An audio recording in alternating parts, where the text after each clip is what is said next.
Forged from the love of liberty in the fires of hope and prayer, with boundless faith in our destiny, we solemnly declare.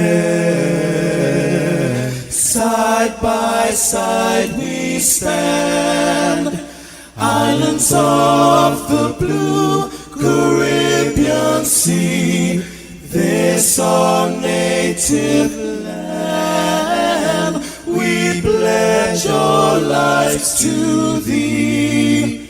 Here every creed and race find an equal place, and may God bless our nation. Here every creed and race find an equal place,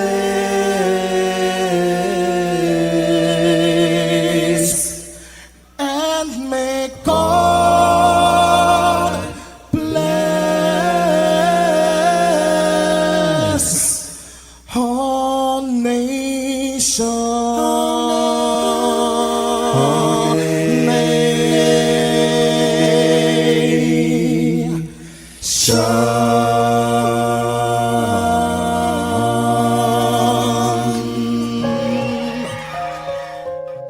Heavenly Father, we come before you at the start of this new day, giving thanks for life, for health, and the opportunity to serve through this station. We ask for your divine presence to guide us in all we do. Bless this broadcast, that it may be a source of inspiration, joy, and unity to all who tune in.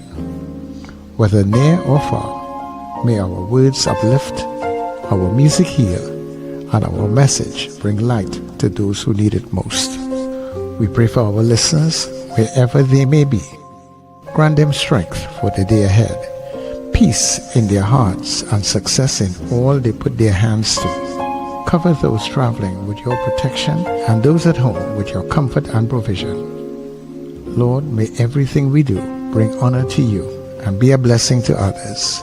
Guide our steps, bless our efforts, and let this station be a vessel of positivity and hope. In your name we pray. Amen.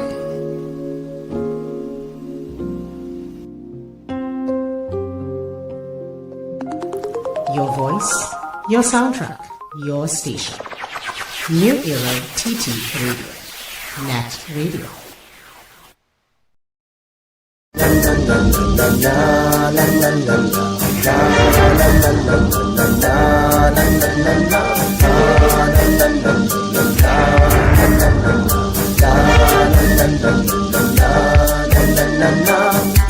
Yeah, well this is the water. Also aqua.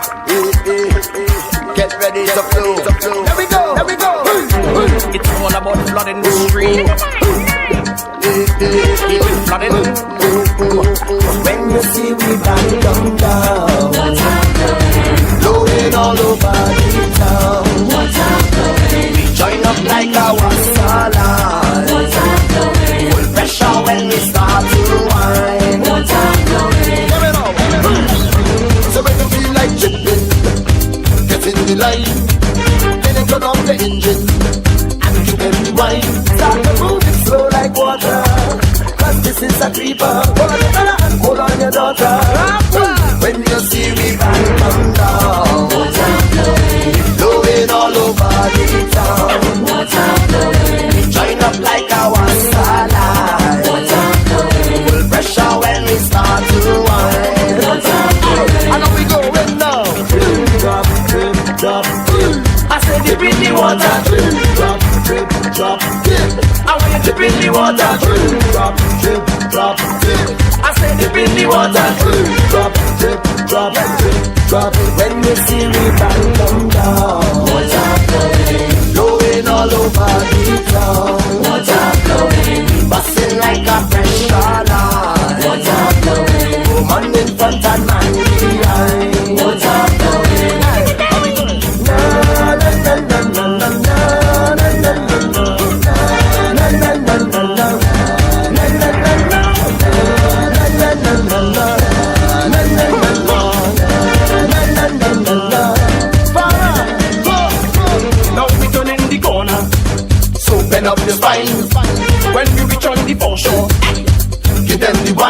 Turn the pipe and open the flow. Wiggle to and fro, through the valley and in the meadow. When you see me time come down, what's happening? Blowing all over the town. What's happening? Join up like a wassail. What's happening? Full pressure when we start to wind. What's happening? How we go? Drop, drip, drop, dip. On you dip in the water. Drip, drop, drip, drop, dip. How you dip in the water? Drip, drop, drip, drop, dip. I said dip in the water. Drip, drop, drip, drop, drip, drop. Let me see it all come down. What's happening? Blowing all over the town. What's happening? We busting like a pressure line. What's happening? Woman in front and man behind. What's happening? Yeah, there we go. On you dip in the water. I want you dip in the water.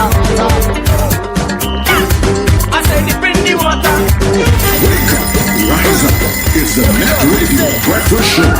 Bringing you the energy, music and vibes to start your day right. I say dip in the water. Well, that dipping that you may have to take may not be a voluntary one, but you may have to take it nevertheless, right? Given the weather conditions on the outside over the last 24 hours, I tell you right now, we're dipping in the water. Good morning, Trinidad. Good morning to Tobago. How are you doing? Good morning to our neighbors in the Caribbean. Good day to you. How are you all doing? And of course, our friends and our families who are streaming all around the globe, different time zones and time slots, you're coming in. Good to have you here for another beautiful, gorgeous midweek Wednesday morning. Yeah, welcome to New Era TT Radio and NETT Radio. Heartbeat of the Caribbean, taking you above and beyond. Yeah, we're gonna take you there. As always, I want to say much thanks to Heavenly Father for bringing us together for another day. All that we do, dear God, let it be a blessing on to you. Sir Charles, that is me. Happy am I to be in this space with you. As you welcome everybody, yeah, get up and go because this is your breakfast show. Get up, it's the time to start the day. The breakfast show is here, we bring in the soca way. Yeah.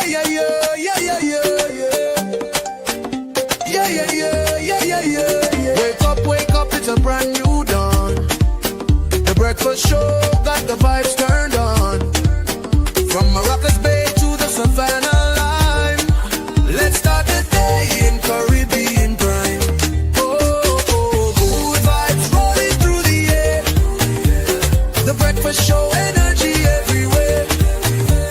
We talk, we laugh, we make you think. Grab your double or your morning drink.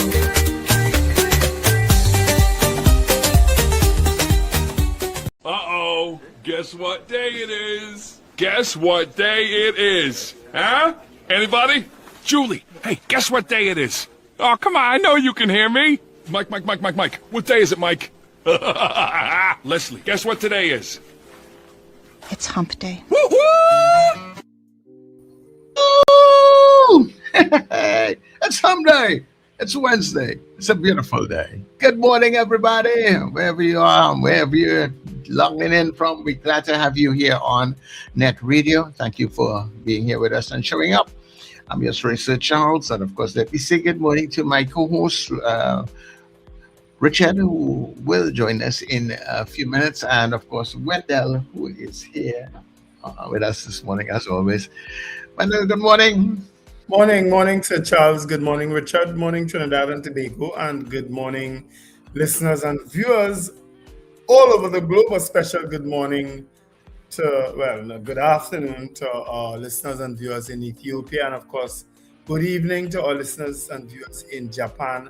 And of course, all other parts of the globe, including Gastonia, NC. That'll be North Carolina.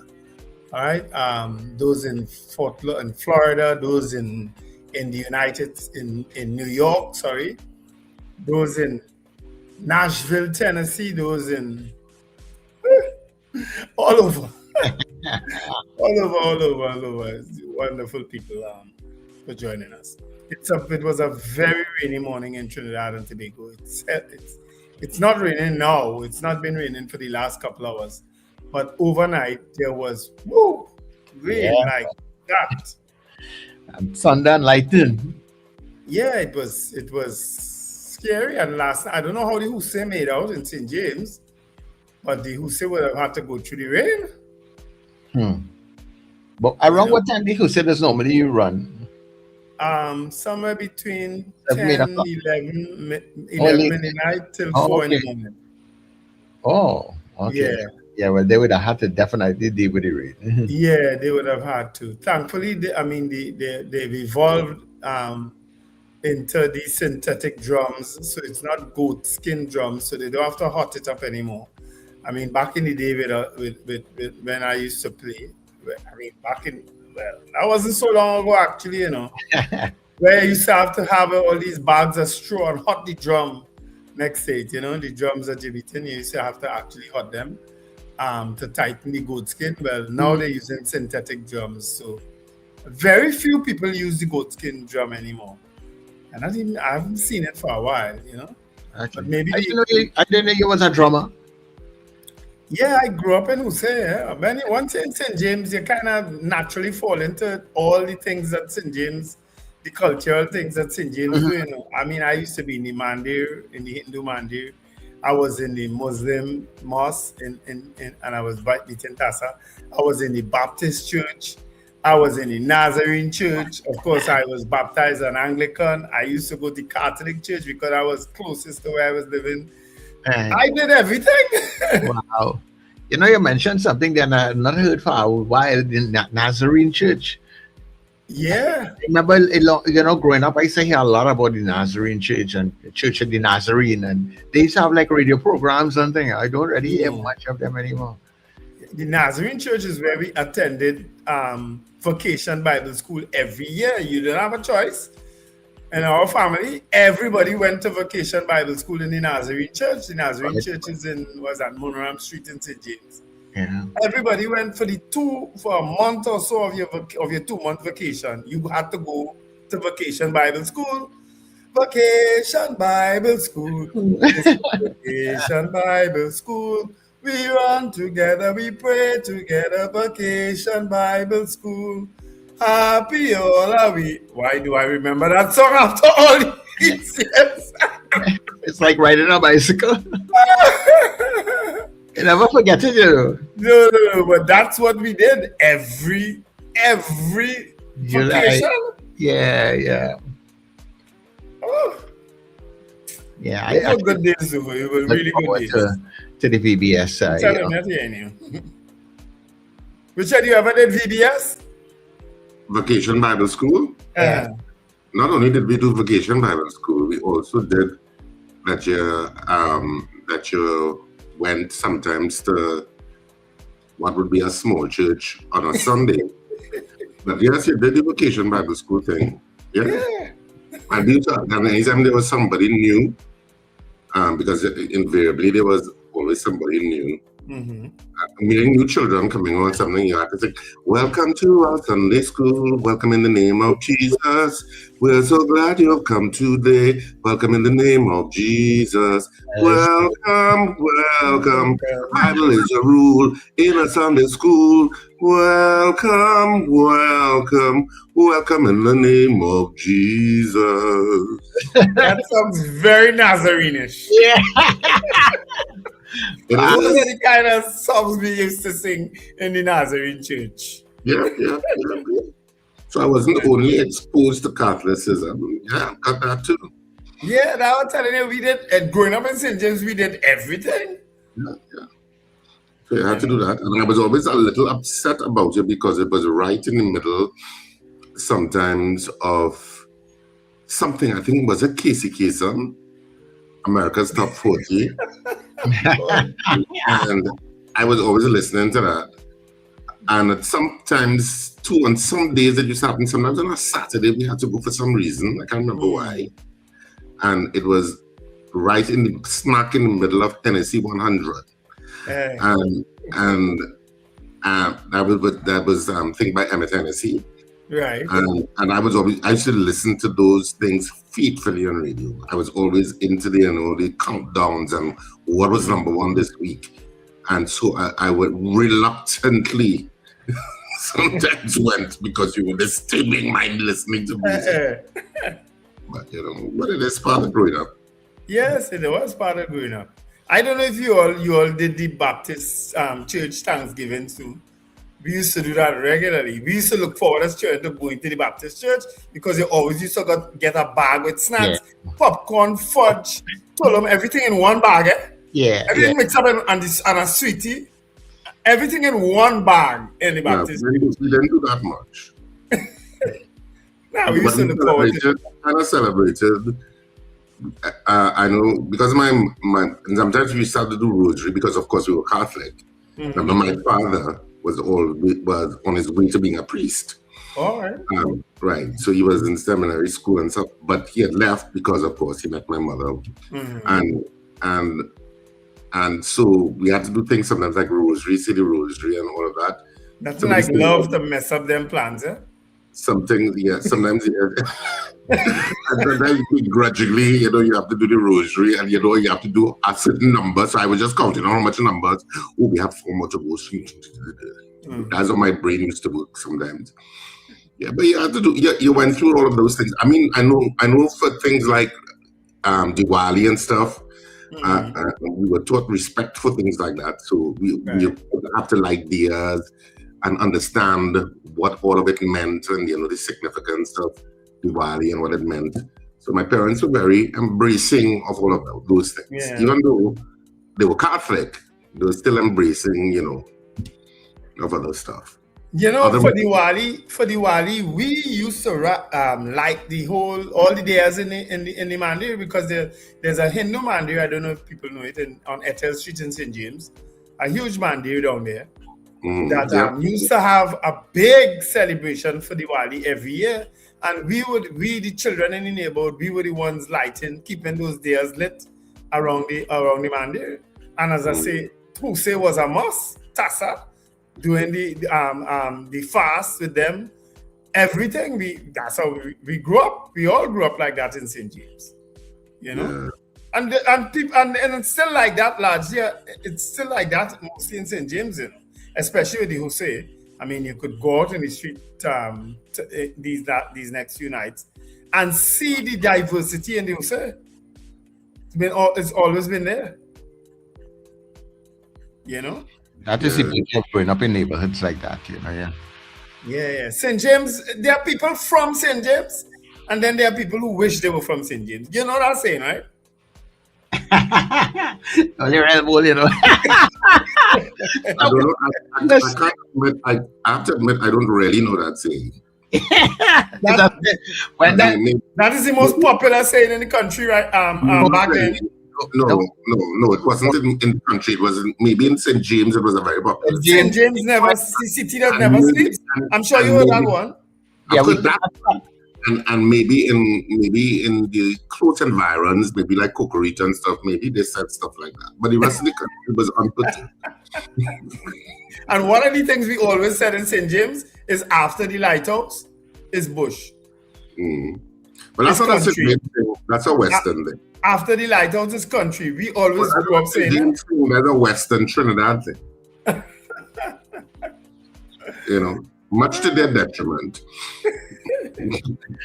Anyhow, Richard, second morning to the people and I'm doing good news on time today. Good morning to all our listeners and viewers. Just went straight in the conversation. My apologies. So, of course, and thank you for joining us. We know you have a choice, and we're glad that you chose us on this Wednesday morning midweek. Sometimes referred to as hump day. I know you did. Did he do hump day this morning?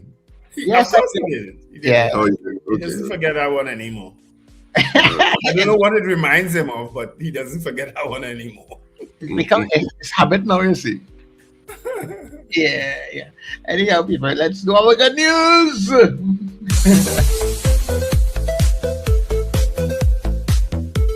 When I find myself in times of trouble, Mother Mary comes to me, speaking words of wisdom, let it be.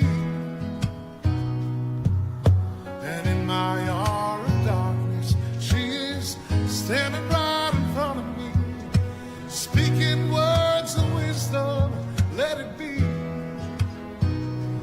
Let it be. Let it be. Let it be. Oh, let it be. Whisper words of wisdom, let it be. When the broken-hearted people living in the world agree, there will be an answer, let it be. Though they may be parted, there is still a chance that they will see. There will be an answer, let it be.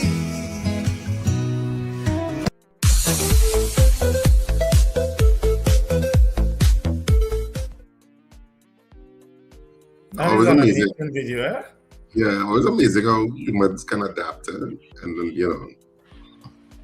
and that's the reality, and it's a wonderful video. It is. And, It is. All right, let's greet the folks in the chat. We didn't do it yesterday, our apologies, but when we get to talking, sometimes what happens, right? Let's greet them today. Valerie Mendoza at 12 midnight. Kenny and Harlem, Margaret Thomas, Pamela O'Connor, Robert Allen says happy hump day. Maria Cellier says happy birthday to Luana Clark. Happy birthday, Luana. Apollonus also says good morning. Trinman, everybody into this hump day thing, boy. Good. Odell Guy in Sangre Grande, Beefy Smith in Goodwood, Tobago, Eunice Dublin, Erica Charles, Marlon Motley in North Valsayn. Right, Marlon. Elizabeth says, blessed morning, gentlemen. Only thunder last night and early this morning. Boy Bidesi from Debe, Michael Cadet, Michael Eastman, Sis Super, Prabha Ramdial, Debbie Modest, Melissa from Charfle.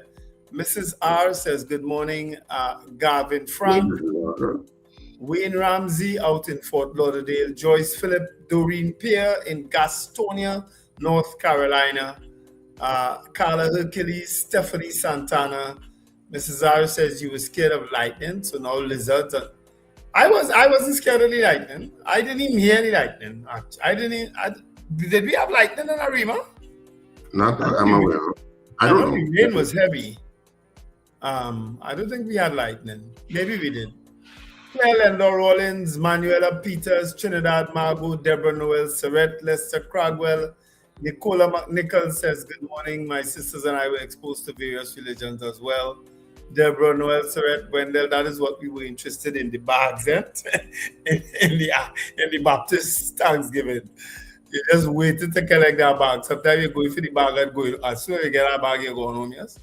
Michael Robinson from Yokohama, Japan. Nicola McNichols, the children in the community were involved in lighting up theirs as well. Mrs. R. Well, sometimes I can't follow your chat. You chatted this, some of we say. Ingrid from Tucson, Arizona. Lester Cragwell, St. James gone Veni now. Not really, I mean, there are a lot of Venezuelans, but St. James still have St. James people, man. Top of the day, that's from David McCarthy. Richard, is only you now to Donna Blazer. Once I'm in my office, I use my blazer because it stays here. Kurt Hope, when you're at home, trust me, you won't be seeing a blazer. Kurt Hope, good morning. Nicola, powerful video this morning. Philomen Green, morning, guys. Philomen, you had a birthday recently. Belated birthday greetings. Melchizedek says good morning. Ilarizan and you're scary. All right, and good morning to Cheryl Maraj. All right, those are all our greetings on the chat this morning. Not much people on the chat this morning. Yeah. All right, let's see who's on the WhatsApp with us this morning. Well, good morning to Zena and the people out there in Arima. She was up very early. Also to Archbishop Ashton Clark out there in Canada. Good day to you. Miss St. Augustine, thanks for waking up. St. Augustine sends a personal greeting note to you guys every day. Frank out there in Aruka, good morning to you. Mr. Billy in Powder Magazine. Captain Ron, who is out there in Orlando. Captain Ron, you're really moving around these days. Peter Wilson, good day to you. Kent in Laventille, Rena, Voodoo Jennings, good day to you, and the Pity Valley people. CJ out there in New York. Mr. Beeps, Pity Valley. Terry Ann Peters, Charles, good day to you. Also, the people out there in Mova. And also a very special good morning to the people on Gaia Caribbean TV.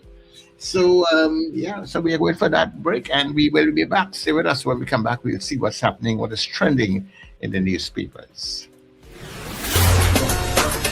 All aboard! Calling all you NETT Radio listeners and fans. It's time to pack your cooler, gather your crews. Join us for NETT Radio Halloween Cooler Crew in red, white, and black. On board the luxurious Island Royalty, Saturday, 15th of August. Boarding at 7 p.m. from Hard Cuts Shagaramas. We sail at 8 p.m. sharp. Enjoy great music all night long from your favorite NETT DJs. Sir Charles, CJ, Mr. Flavor, Doc International, RJ, and Fluffman. Tell you you's a big dancer. Come show Early bird tickets are just $200, after $250. Get your tickets now at Crosby in St. James, Rumba, St. James, Bobby's Bar in Kure, Pats International in Arima, K Square Fashions at C3 Center, West Mall, and Eastgate Small, and all NETT DJs. No glass bottles allowed. Bring your coolers, bring your crews, and let's celebrate together. NETT Radio, Halloween Cooler Crew, Saturday, August the 15th, aboard the Island Royalty. For information, call 638-2609 or 497-7173. Halloween on the sea.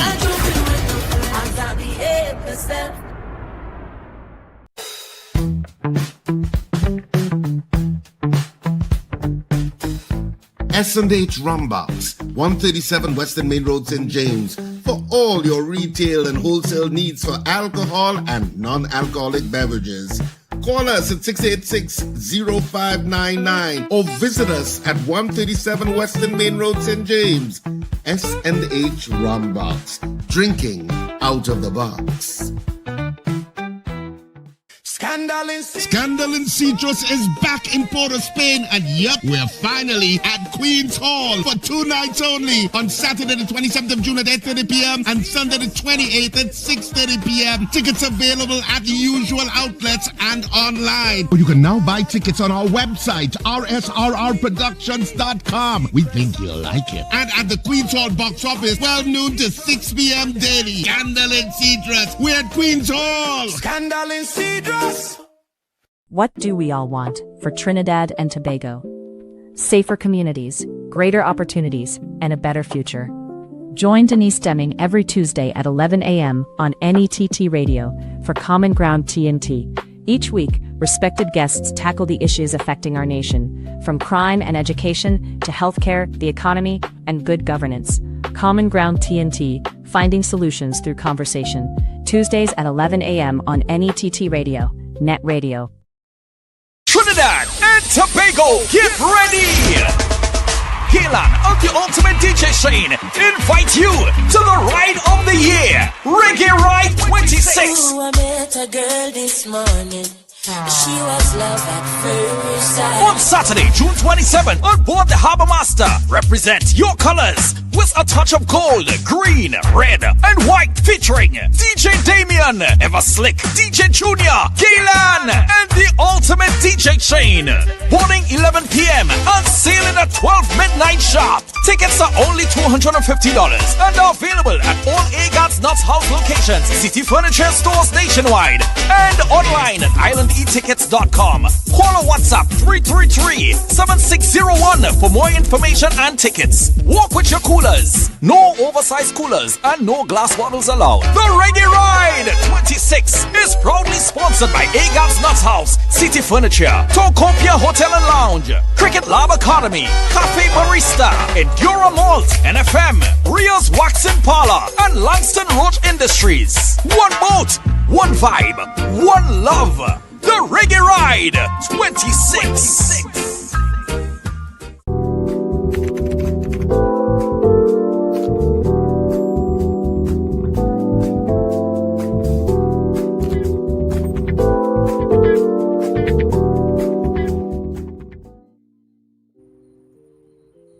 Okay, let me just greet a few more people who joined us during that break.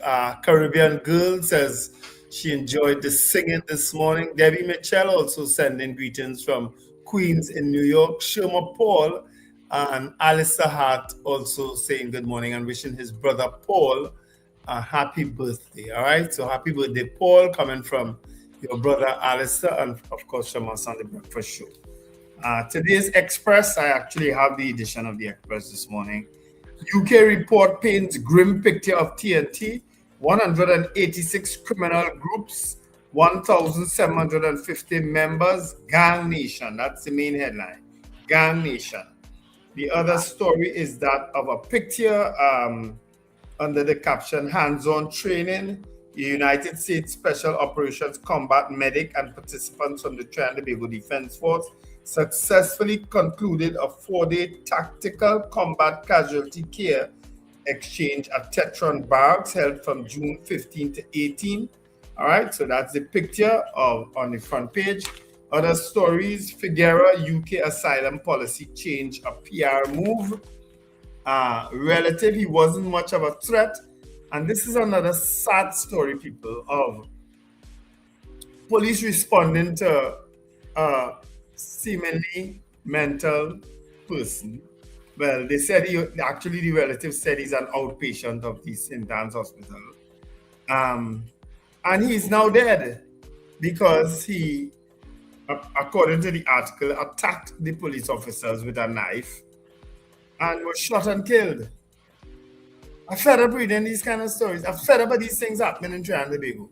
Yeah, it seems that we are not going anywhere where these things happen. No, we just not dealing with it. Yeah, so if we get the police get a report that okay, we have a mentally ill man, also nobody can say, oh, like pick up the taser instead, you know. But do they have tasers? They have it. So they call the police. Listen to how this article ends, right? Listen to how this article ends. Can't read the whole thing. Hackett's sister said the family was trying to come to terms with the incident. The police have told us very little since Monday, so we don't know what happened after he left here. How many times he was shot, how serious the injury was to the officer, nothing. But what I can say is that it doesn't sit right with me. Abraham is such a small person. I don't see him being that much of a threat. And even if they thought he was, they knew they would have been responding to a case with an outpatient, which is what you just said, Sir Charles. Where were the tasers or pepper spray? Why didn't they try to shoot him in his foot or something to disable him and disarm him? The whole thing just doesn't sit right with me. But I don't have much faith that there would be any outcome from investigations into this. But guess what, ma'am? You're right. Joshua's father remains in custody. This is another grieving story. So there is one family going to grieve now. This family is already grieving. Misbehavior charges against 2 cops dropped. No surprise there. Man charged $1.4 million in ganja, firearms seized by customs, and some stores reopen at Globe City Plaza. These are all trending stories. $10 million proposed for Tobago's autonomy process. Police probe 2 sexual assault reports in Central. And in the wraparound of today's Express, amazing Emir, teen brain cancer survivor overcomes challenges. There's a story, there's a picture of Emir and his mother, Aditya Khan, at Trinity College graduation on Monday. And of course, football World Cup is ablaze. There were some good matches yesterday. Cristiano Ronaldo finally got on the score sheet for those of you all who supported football. There's a meme of him going into the dressing room. Oh, boy, they treat any boy real bad. Yeah, they giving him pressure. But he scored 2 goals. He could have easily had a hat-trick, but he threw it the last one. All right, so those are all trending stories in today's Express. The Trinidad and Tobago Guardian for this morning. UK flags TNT gangs. Official reports suggest 186 criminal networks responsible for 1/3 of this country's murders. Analysts warn it could hurt asylum visa chances for nationals. And what happened to analysts? Didn't they realize that has happened already? That's a strange headline. Yes, it is. I saw the story too in the Express. What? Anyway, stakeholders warn CPEP transition to farming will be difficult. Manning, THA entitled to seek $4.12 billion funding. Brown, THA's budget request faces fiscal reality check. Patient's simple act of kindness eases hospital chaos. And these were people waiting to go to the pharmacy, I think, in Mount Hope. And the numbering system was not working. Like they run out of people or whatever. I don't know. Usually there's a numbering system. And some guy was there. And I'm talking people are there from all kind of 4 in the morning, waiting for the pharmacy to open at 7:30 or 8 or whatever, which in itself is crazy. And, you know. But why can't a pharmacy like that run 24 hours? Well, first of all, in a 24-hour hospital, first of all, but anyway, they have to wait. And there was no numbering system, so people tried to remember who come before, who they came after, and it became a little chaotic as more and more people came. So what did he do? He went to his car, got paper and a pen, and started to write out numbers and give people. So people kind of went with the system and say, well, I was here after you. Right. Yeah, I remember I was here after you, and you know, she came first, and so he went around solving the problem because there was no ticketing system, and then everybody stood in a line waiting and stuff like that. So kudos to him. Yeah, he is the potential chaos of the situation. But more chaotic in the situation to me was reading the article was, why do you have to be there so early in the morning to go to the pharmacy? Would they run out of drugs by 8 or 9? Why? You know, that I find crazy, and do better. Don't let me have to go through a spiel of that good enough for them. Do better. FTC reaches out to private sector. Departing ambassador, Germany seeks new chapter in relations with Trinidad and Tobago. U.S. company Kohler, well, I read that yesterday. TTMA improve forex access to double non-energy exports. But the trending stories is the same one that I just read. Patient simple act of kindness eases hospital potential chaos. UK flags TNT gangs. U.S. lawmaker DHS officials slam TNT's. U.S. lawmakers DHS official slams TNT-born judge over voter database ruling. Port of Spain City Day parade set for tomorrow, and stakeholders warn CF. Well, I read that already. And City Day parade is today. Well, I just reading what I see. Okay, all right. No, because I had to correct someone who had put in a chat that I was in that it's Thursday, it's Wednesday, today. The church service and the parade is today. I hope they get good weather. Well, it might improve during the day. Sport is crying out for financial transparency and accountability. So says Brian Lewis. And Evelyn and Anderson steer West Indies Academy past Sri Lanka emerging players in Open ODI. West Indies seek first series win over Sri Lanka in 23 years. Messi's historic moment sparked celebration in Tagarigua, and well, and there are some features with the village of Los Atajos. Do you know the village of Los Atajos, Wendell? Do you know the village of Los Atajos? Los Atajos. No. It's high in Trinidad Central Range. The village of Los Atajos, Spanish for shortcut, sits serenely along Brasso Terminal Road near Flanagan Town. I must admit, I don't know it. If somebody tell me, yeah. That's not what that lady from, that girl with the reggae thing? They say it's along the Brasso Terminal Road near Flanagan Town. I can't remember ever hearing of that that village, Los Atajos. Atajos. the village of Los Atajos. I can't remember ever. And you know, somebody I told don't know me. that. I've never heard of that name either. Yeah, when somebody told me I'm from the village of Los Atajos, I'd be like, what? Wait, in Venezuela. That's where my brain would go. And they would say, no, that's in Trinidad, Los Atajos. Where on earth is that? Well, now you know it exists. And when the map come up, I seen Brasso and I seen Tabaquite. It's high. It says it's high in Trinidad Central Range. The village of Los Atajos, Spanish for shortcut, sits serenely along Brasso. But I reading the same thing you just read. Yeah. Interesting. Anybody listening from Los Atajos here? Anybody who watching us or listening to us from Los Atajos? Yeah. What are they known for? Outside of serenity. No, serenity and peace, I guess. Mosquito and them little jumping frogs. I'm sure they have that up there. I don't know. I just don't know the name at all, you know, but that's to tell you how many places in Trinidad don't you know? Because, a jumping frog. Yeah. I think I told you on this. Did I tell you on the story about the jumping frog the other day? That is not what make you throw on the phone, right? No, that was the lizard. But there was a jumping frog in the house the other day. I tell you already this story. There was a jumping frog in the house the other day. And I'm in my bed. It's almost midnight. I'm sleeping. And my phone rings.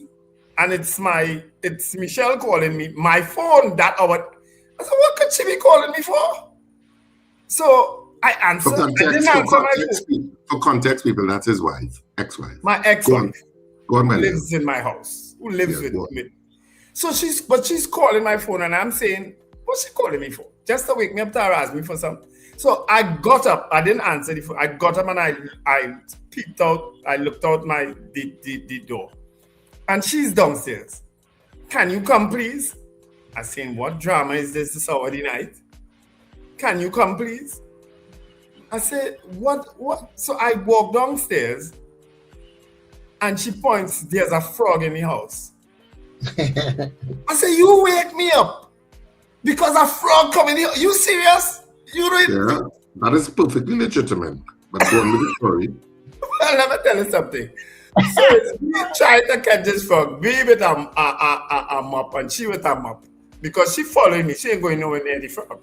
You understand? And I don't know when the frog disappeared on Richard. I just turn off lights and I go back up in my bed. I say, listen, just go in your bed now. The frog downstairs. A frog, and it's almost midnight, yeah? You didn't say the frog gone? I don't know where the frog went. I didn't care. What the frog? I done upset. I just wake up already, call out of my bed for a frog.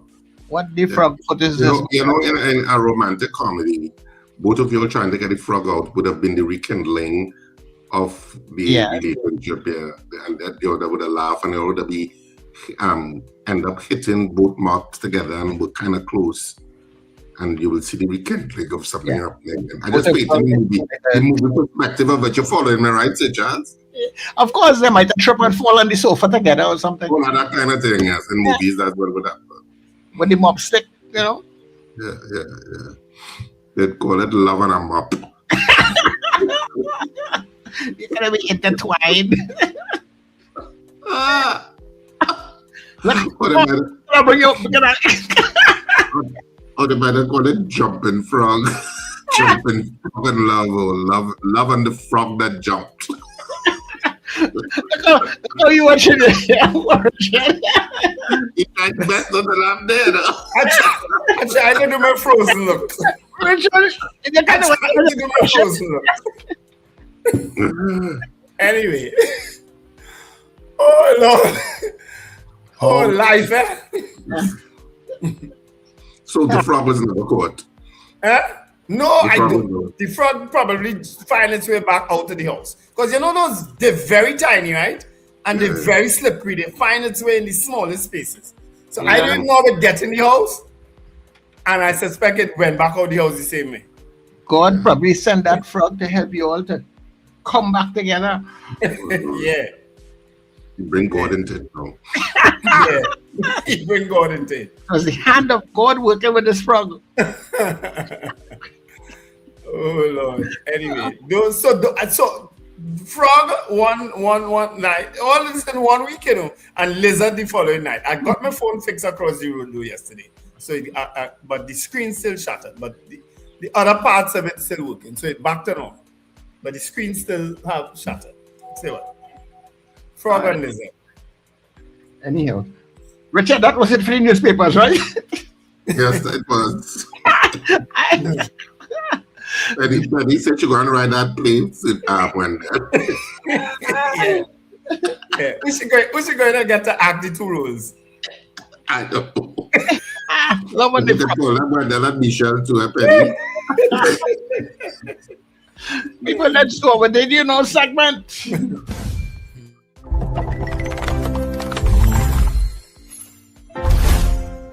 Did you know a recession can quietly affect your job, your groceries, your bills, and even your future plans without many people fully understanding what's happening? A recession is when a country's economy slows down significantly for several months or more. Instead of businesses growing, money starts moving more slowly through the system. In a healthy economy, people earn money, spend money, and businesses grow. That spending keeps workers employed and services running. But during a recession, that cycle weakens. One major cause is a decline in spending.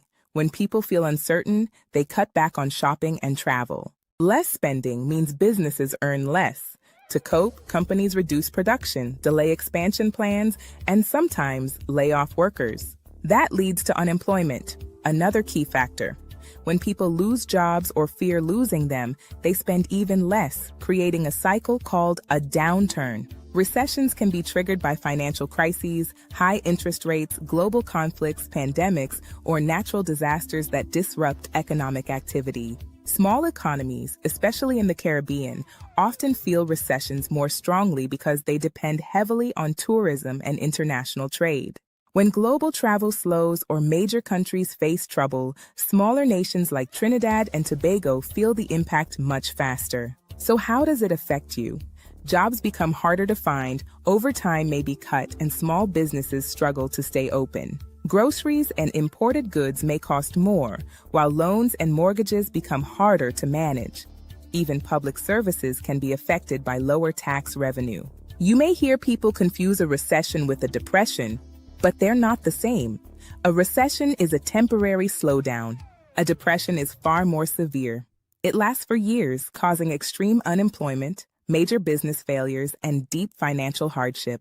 Understanding recessions helps us make smarter financial decisions. When the economy slows down, knowledge becomes one of your strongest tools. If you didn't know, now you know. For more great content, listen to NETT Radio, follow us on social media, and leave a comment. We'd love to hear from you.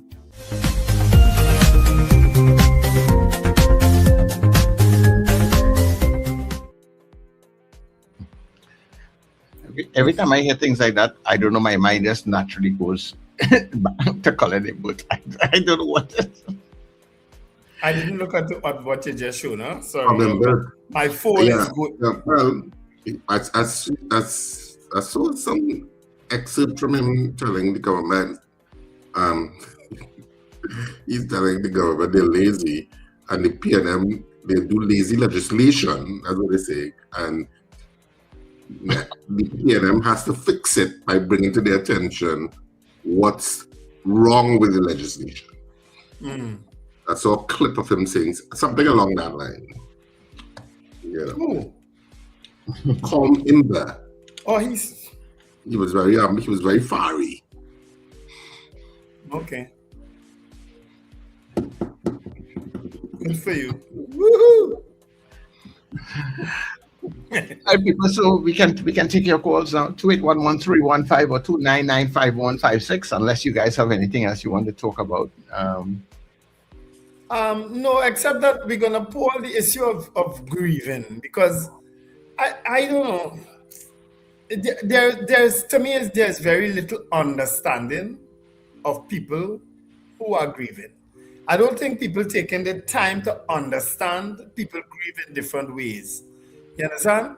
And somebody put up a video that I couldn't help but see the irony in that they had a leader, they had somebody high up in society telling people, getting people, when advising people that when criminals come in your space, empty the clip on them, light them up. You understand? Shoot them, kill them violently. And a man who grieving because his son was killed by the police, let's face it, he was killed by the police. A man grieving and say he had a thought, he feeling to take a gun and shoot all the police officers. Some words to that effect. And he is locked up today.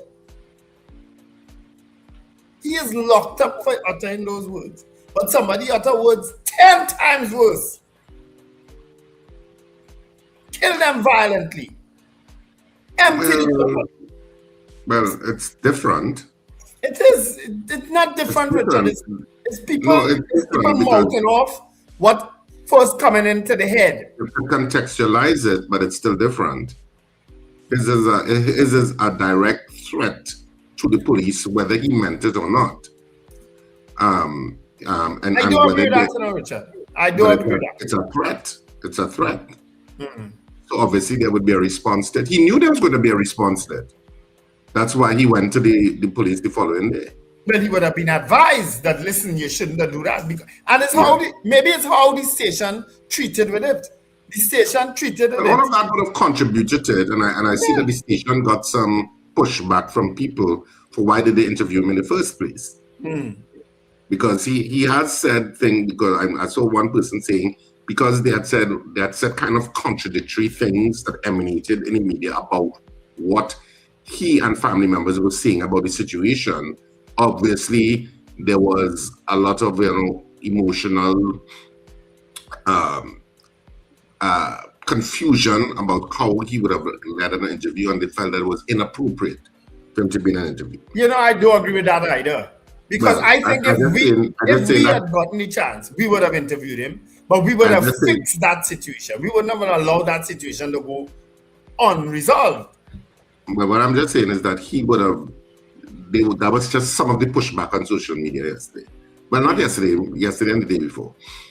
But I mean, what you said is, you could contextualize it from an emotional point of view, but it's something that you would have to answer for.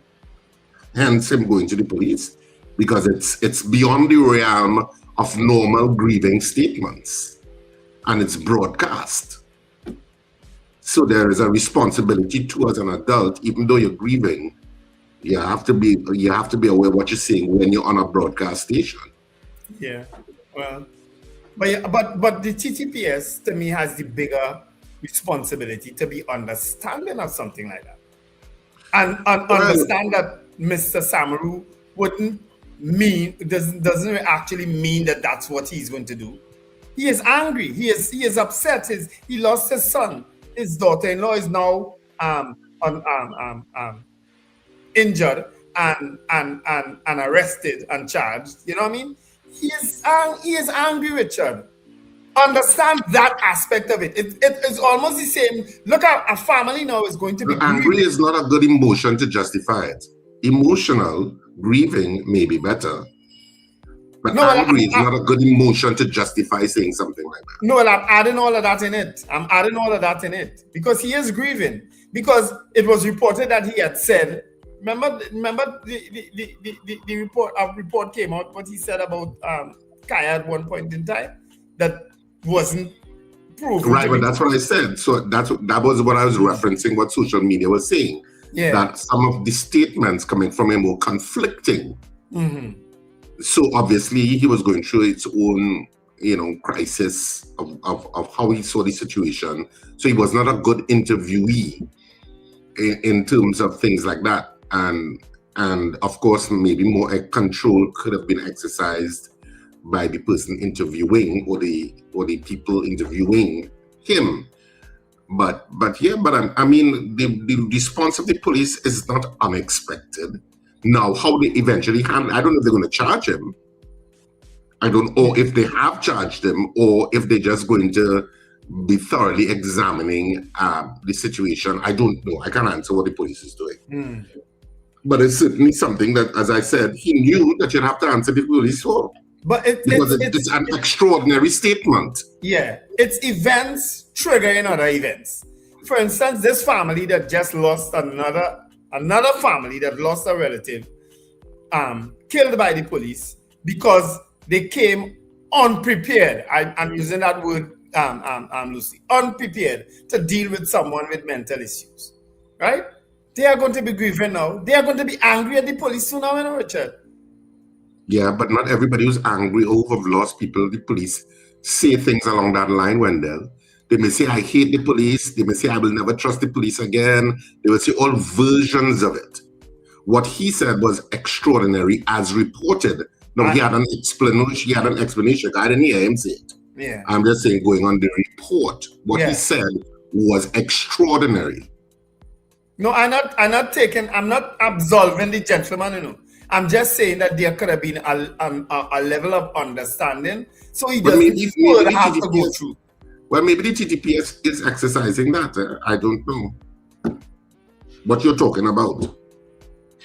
And I'm wondering also. Remember the TTPS, for all of their feelings, and we know they have gaps in terms of stuff. And sometimes you get good reports in terms of how police would have handled the situation. But if you're in a crisis situation, in whatever way, let's say in your home or whatever, and is the TTPS you have to call, you know? Yes. It's the same people you have to call and hope that they can resolve and sometimes save you in a situation. So it's a mixed bag. And it's really, you know, it's really a lot of PR maneuvering, I guess, in terms of how they come across. And of course, the state of emergency is not helping. But you know, it's unfortunate. It's an unfortunate sequence of events. It is. But somebody has to understand. The TTPS has the wherewithal to understand that more than the people who are grieving. You understand? But I'm wondering also if some of the actions, when the police take those actions, it is basically to send a message or to try to stamp out certain things from becoming the norm, and then you always have to deal with it. So you send the message now, and there may be leniency or how they treat with it after that. You know, I don't know. I'm just thinking. I don't know. Which one are you talking about? Are you talking about the one with the person with the knife? Yeah, I'm talking about the same thing with the with Joshua's dad. Oh, okay. Because the person with the knife is a different situation. Because if that's a mental situation, as far as I know, and they're now equipped with other non-lethal methods. Let me put it that way: non-lethal methods of dealing with incidents like that. Because if somebody has a confrontation with some, I don't know if the person was mental or not, has a mental issue or not. No, they said he is an outpatient. Yeah, he's an outpatient. Okay. I didn't know the story. I just heard you reading. So if the person has some sort of mental issue, there's certainly non-lethal methods of trying to deal with those situations. And this is not the first time an incident like that has happened. So what happened to the non-lethal process in dealing with somebody who is has mental issues? There should be some sort of process with regard to what are the rules of engagement in that sort of situation, and was that an appropriate rule of engagement in terms of what would have transpired? That's for the TTPS. But the simple answer to that is no. Yeah, that's for the TTPS indicated for them to do their own internal investigation. Because anytime somebody is killed by police, I assume the police goes into an investigation process about it. Yeah, but I was not even talking about that. I was just talking about in the situation with Joshua's dad. You know, you're on a radio station and you broadcast certain things, and the police may see it as being seditious. They deal with it. There may be avenues for dealing with for leniency coming into place somewhere along the line, but to prevent things from escalating where other persons may want to see and do the same things, you deal with it in a particular way to send a message. And I'm wondering if it was more or less like that. And there's a third example, you know, the issue with Alyssa Phillip being arrested on Labor Day. it's clear that this young lady is grieving too. You understand? For want of a better word, it's clear that she is disturbed by the actions of the TTPS and disturbed by what's happening with her friend, and so she has an aggressive nature. You understand? She's shouting. Even when she's reading, she is shouting. I mean, you're seeing that. You know what I mean? Oh God, you are the TTPS. You senior. You have all this experience in supposed to be in de-escalating things. My God, de-escalate it now. All right, hold 1 minute there, guys. Caller, good morning. Good morning. So much things to talk about this morning. And when I'll start with the contribution you just made.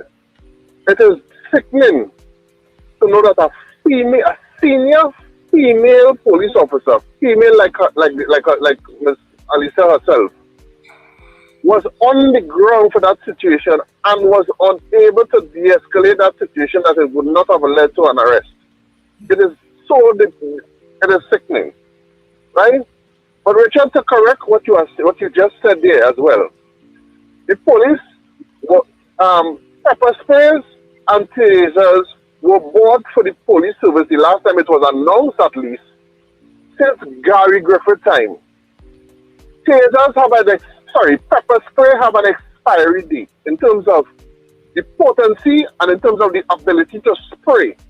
I'm sure we have all had the experience where we buy a body spray and have saying that we have a body spray in the shelf, and when we not bodies, let me use WD-40 for example.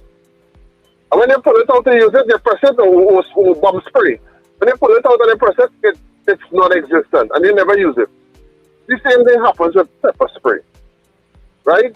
The tasers that they bought several years ago, I remember that hearing on some news broadcast that the batteries for the tasers died, right?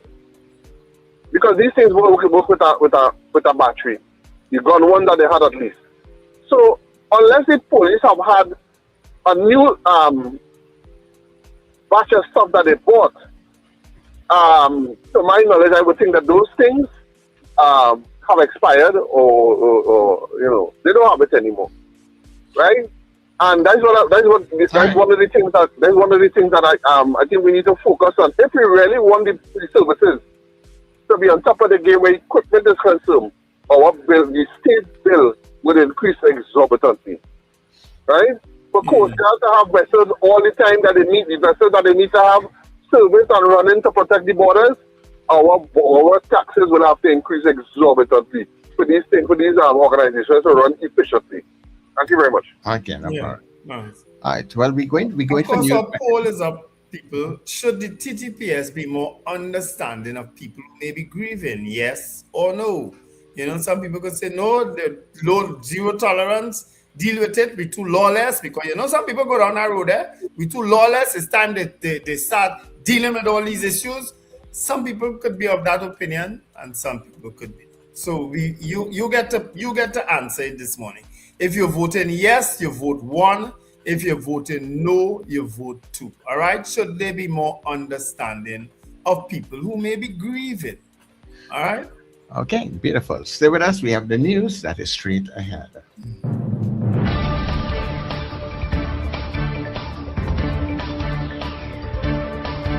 The news you need, the clarity you deserve. Local, regional, global. This is NETT Radio News Now. This is News Now on NETT Radio and Guile TV. I am Derek McMillan. Thank you for joining us. Prime Minister Kamla Prasad Bisesar says Trinidad and Tobago will receive additional vessels from the United States in the coming months to strengthen border security. She also revealed that U.S. military personnel are in the country preparing for a larger deployment to support the Coast Guard and Defense Force with border protection, drug interdiction, and security training. The Prime Minister said intelligence reports indicate a decline in the flow of illegal drugs into the country, although parts of the south, southwest, and central coastlines remain areas of concern. Prasad Bisesar also praised Police Commissioner Alistair Guevara's performance, giving him an A grade, while saying government will continue investing in crime fighting and stronger border security. Government Minister Nicholas Morris is calling for urgent reforms to the way Caribbean nations access development financing. Speaking at a high-level dialogue during the Organization of American States General Assembly in Panama, Morris said Caribbean countries face growing challenges, including climate change, food and energy insecurity, rising debt and organized crime, but lack reliable access to development funding.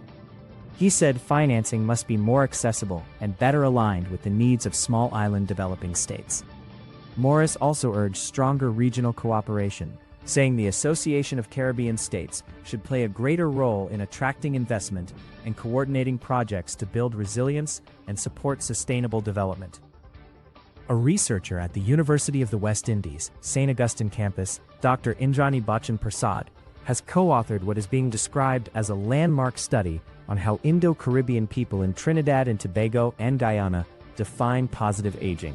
Published in the Gerontologist, the research found that aging well is viewed not only in terms of good health, but also through continued family involvement, preserving cultural and religious traditions, and using traditional knowledge alongside modern healthcare. The researchers say the findings could help shape healthcare policies and services that better reflect the values and experiences of older adults in Caribbean communities. Police are investigating a burglary at the St. Clair home of Chief of Defense Staff Commodore Don Polo, where burglars reportedly stole several bottles of wine after scaling a wall and entering the property on Friday night. In a separate incident, customs officers seized marijuana valued at an estimated $1.4 million and a firearm during an operation at a bonded warehouse in Port of Spain. One person has been arrested and charged. Meanwhile, a 36-year-old man was shot and killed by police in San Juan after he allegedly attacked an officer with a knife. The officer was stabbed in both arms and is expected to undergo surgery next week. Investigations into all three incidents are continuing. Regionally, the United States Southern Command says 2 alleged narco-terrorists were killed during a military strike on a suspected drug trafficking vessel in the Caribbean Sea.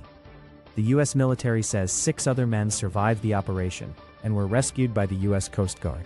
No American personnel were injured. The strike, carried out under the direction of Southcom Commander General Francis Donovan, targeted what the military described as a vessel operated by designated terrorist organizations. The operation has renewed criticism from lawmakers and human rights groups, who argue that such strikes amount to extrajudicial killings and raise serious concerns over due process under international law. Finally, at least 40 people have drowned in France since last Thursday as Europe endures a record-breaking heat wave. French officials say many of the deaths occurred as people sought relief from the heat by swimming in rivers and other unsupervised areas. France has recorded its hottest June day on record, with more than half the country under the highest heat alert. Spain and Italy are also experiencing extreme temperatures above 40 degrees Celsius, prompting health warnings and emergency measures to protect outdoor workers. Forecasters say the heat wave is expected to spread across parts of northern Europe later this week. And that is NETT Radio News at this time. That was News Now. Stay informed with New Era TT Radio. NETT Radio.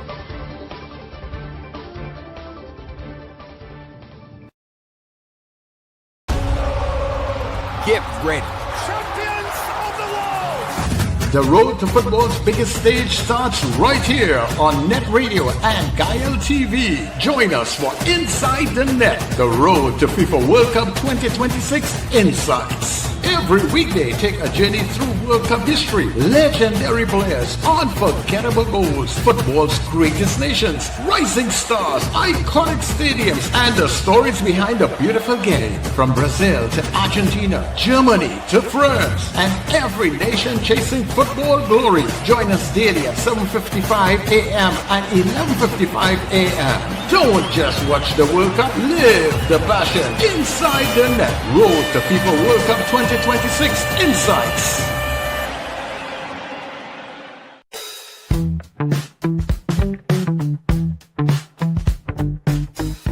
S&H Rumbox, 137 Western Main Road, St. James, for all your retail and wholesale needs for alcohol and non-alcoholic beverages. Call us at 686-0599 or visit us at 137 Western Main Road, St. James. S&H Rum Box. Drinking out of the box.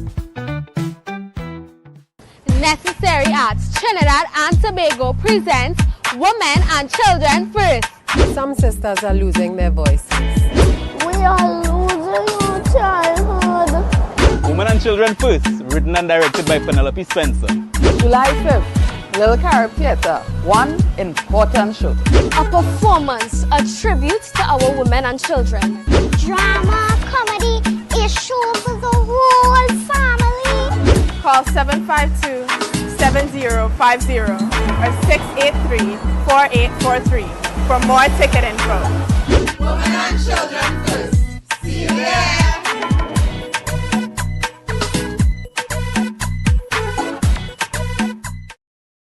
Trinidad and Tobago, get ready!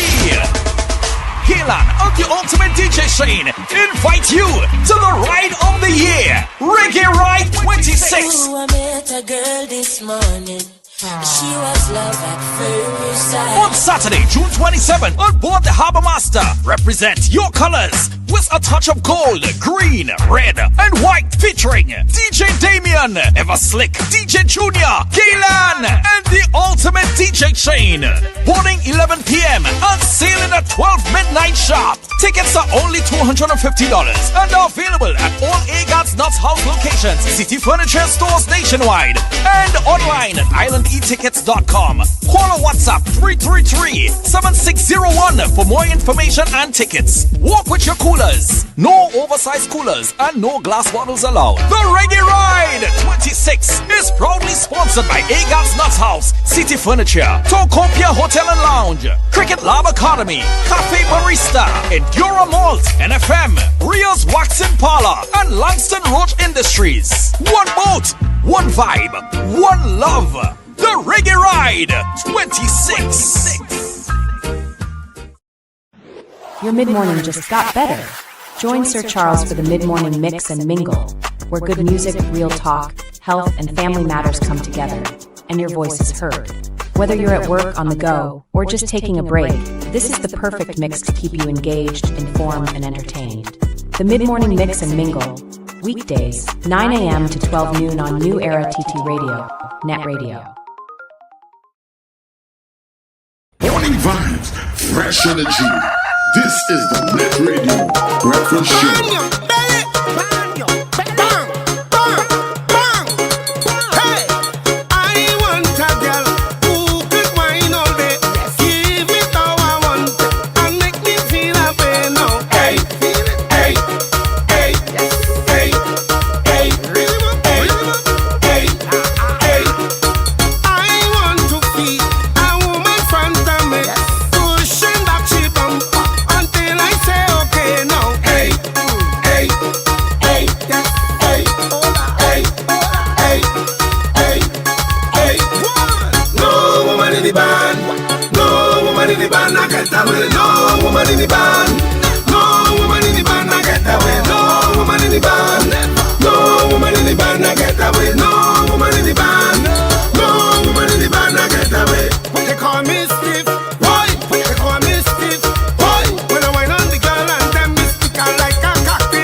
just got better.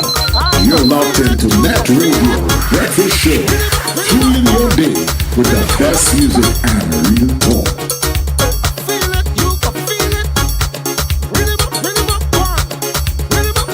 Well, everybody, welcome inside the second hour. What's that said? The second hour of the Breakfast Show. Yeah, the Breakfast Show is heard Monday to Friday on NETT Radio. We're streaming on NETT Radio and, of course, on Gael Caribbean TV.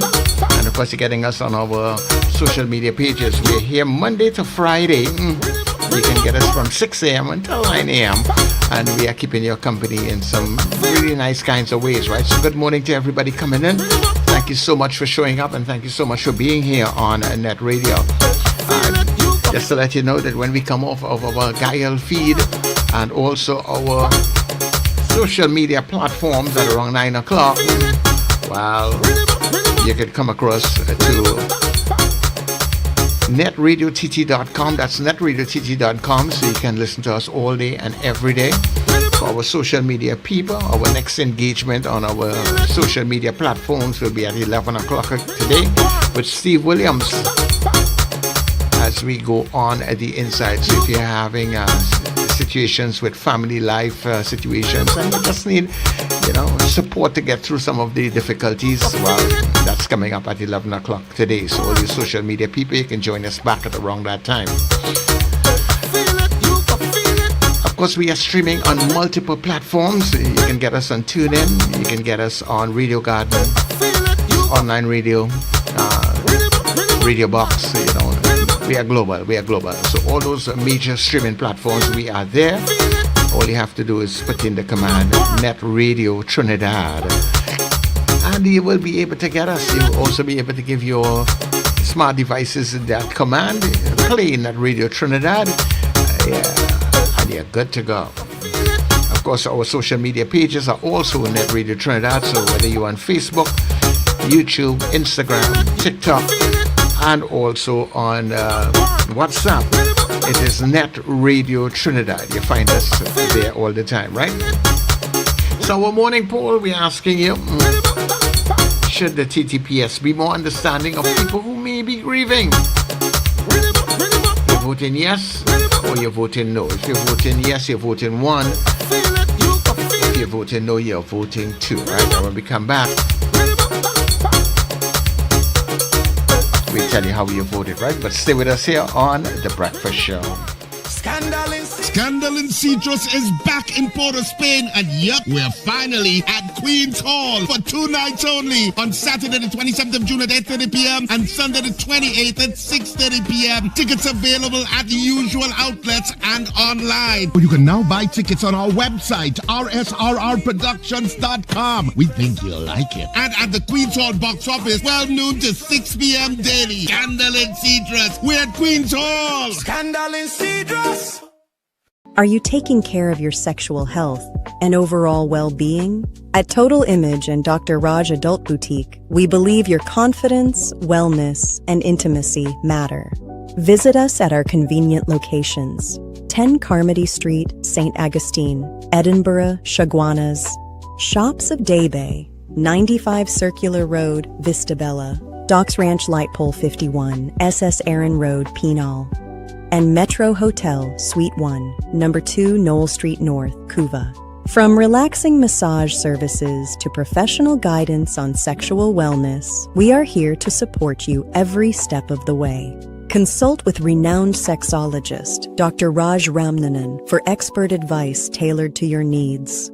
Take the first step toward a healthier, more confident you. Call 285-9739 or 645-4543 to book your appointment today. Total Image and Dr. Raj Adult Boutique, where wellness meets confidence. Advertise with us on New Era TT Radio, the fastest growing streaming platform for talk in Trinidad and Tobago. Audio and video ads welcome. Elevate your brand with us. Connect with us at newerattradio@yahoo.com or call us at 299-5156. Now what are you waiting for?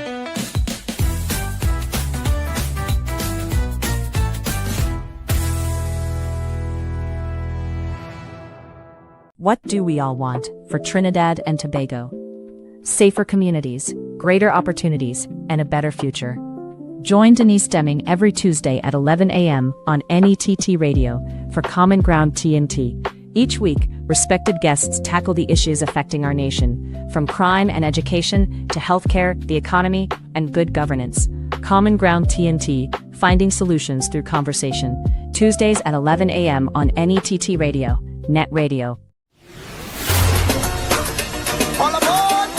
Calling all you NETT Radio listeners and fans. It's time to pack your cooler, gather your crews. Join us on NETT Radio, Halloween, Cooler Crew in red, white, and black. On board the luxurious Island Royalty, Saturday, 15th of August, boarding at 7 p.m. from Hardcuts, Shagaramas. We sail at 8 p.m. sharp. Enjoy great music all night long from your favorite NETT DJs: Sir Charles, CJ, Mr. Flavor, Doc International, RJ, and Fluffman. Tell you you's a big dancer.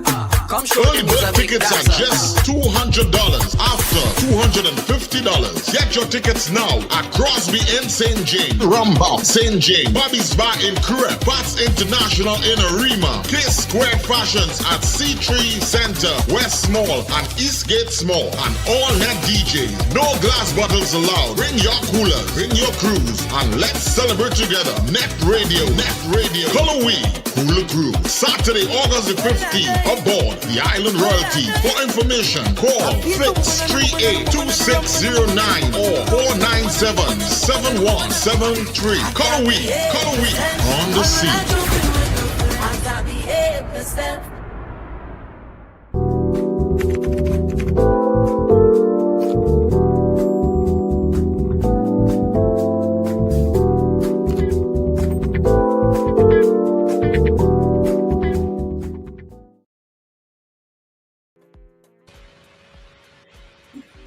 All right, so you're back for me. I'm now watching a video. It's a long video, though. It's 14 minutes long that someone sent for me. It was there ATM heist this morning. I don't It's know. saying today's date. It's saying 24/36/2026 at 2:15 a.m. Some people some guys back up a backhoe and rip out an ATM from an ATM machine. And they have a truck. I'm still trying to process the video. I'm only 6 minutes in of a 14-minute video. So they rip out the whole ATM out. But this happened this morning. Where this happened? They say where? What area? Oh, well, the person just sent me the video. They didn't send me no details as to where. But it's a video from this morning at 2 o'clock this morning. Wow. They ripped the whole ATM out the wall. So men could come with a backhoe, a truck. So they go backhoe gone, truck gone, and ATM gone, and nobody ain't getting the check. But they're now trying to lift the ATM onto the truck because they bring a backhoe and a truck. It's about 6 guys. Wow. What has happened? Nah, boy, we ready to get some more information about it. Well, it's not in the news as yet, but it's clearly a video from today. Because it says today. Yeah, the timestamp. Yeah. But at 2 o'clock, so that ain't going to be in the news yet.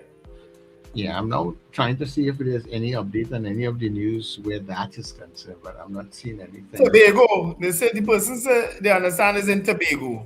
Oh, well, that could happen in Tobago, man. Tobago police don't sleep. Tobago police just lock up the station and go and sleep on it. I know one. Since the backhoe and the truck pull up, not another vehicle pass on the road, eh? Yes, you understand? They know nothing is passing there until 6 o'clock in the morning. The police don't work that time. But they could get the number plate from the backhoe and the truck. But if you see the big ATM, they're now trying to load it onto the truck. What the madness I see in here, boy. Next thing you know what you're going to hear? Somebody who have some construction company going and report this morning that somebody steal the backhoe and the truck. Somebody drive away the backhoe. and that is what was probably in involved in that robbery there. Yeah. I'm gonna send this video. I don't know if you want to show part. Yes, I'm gonna send it to the chat. You might want to show part because I find it. This place, be serious. This morning.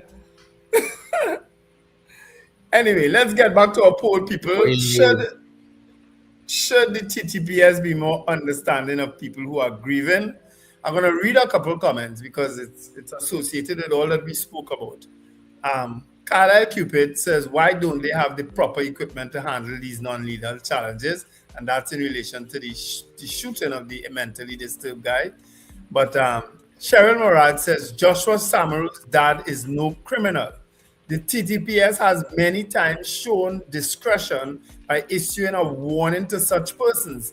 If the COP knows who needs counseling, then how did he not know this time? In other words, how did he not know that clearly Joshua Samaru's father needs counseling?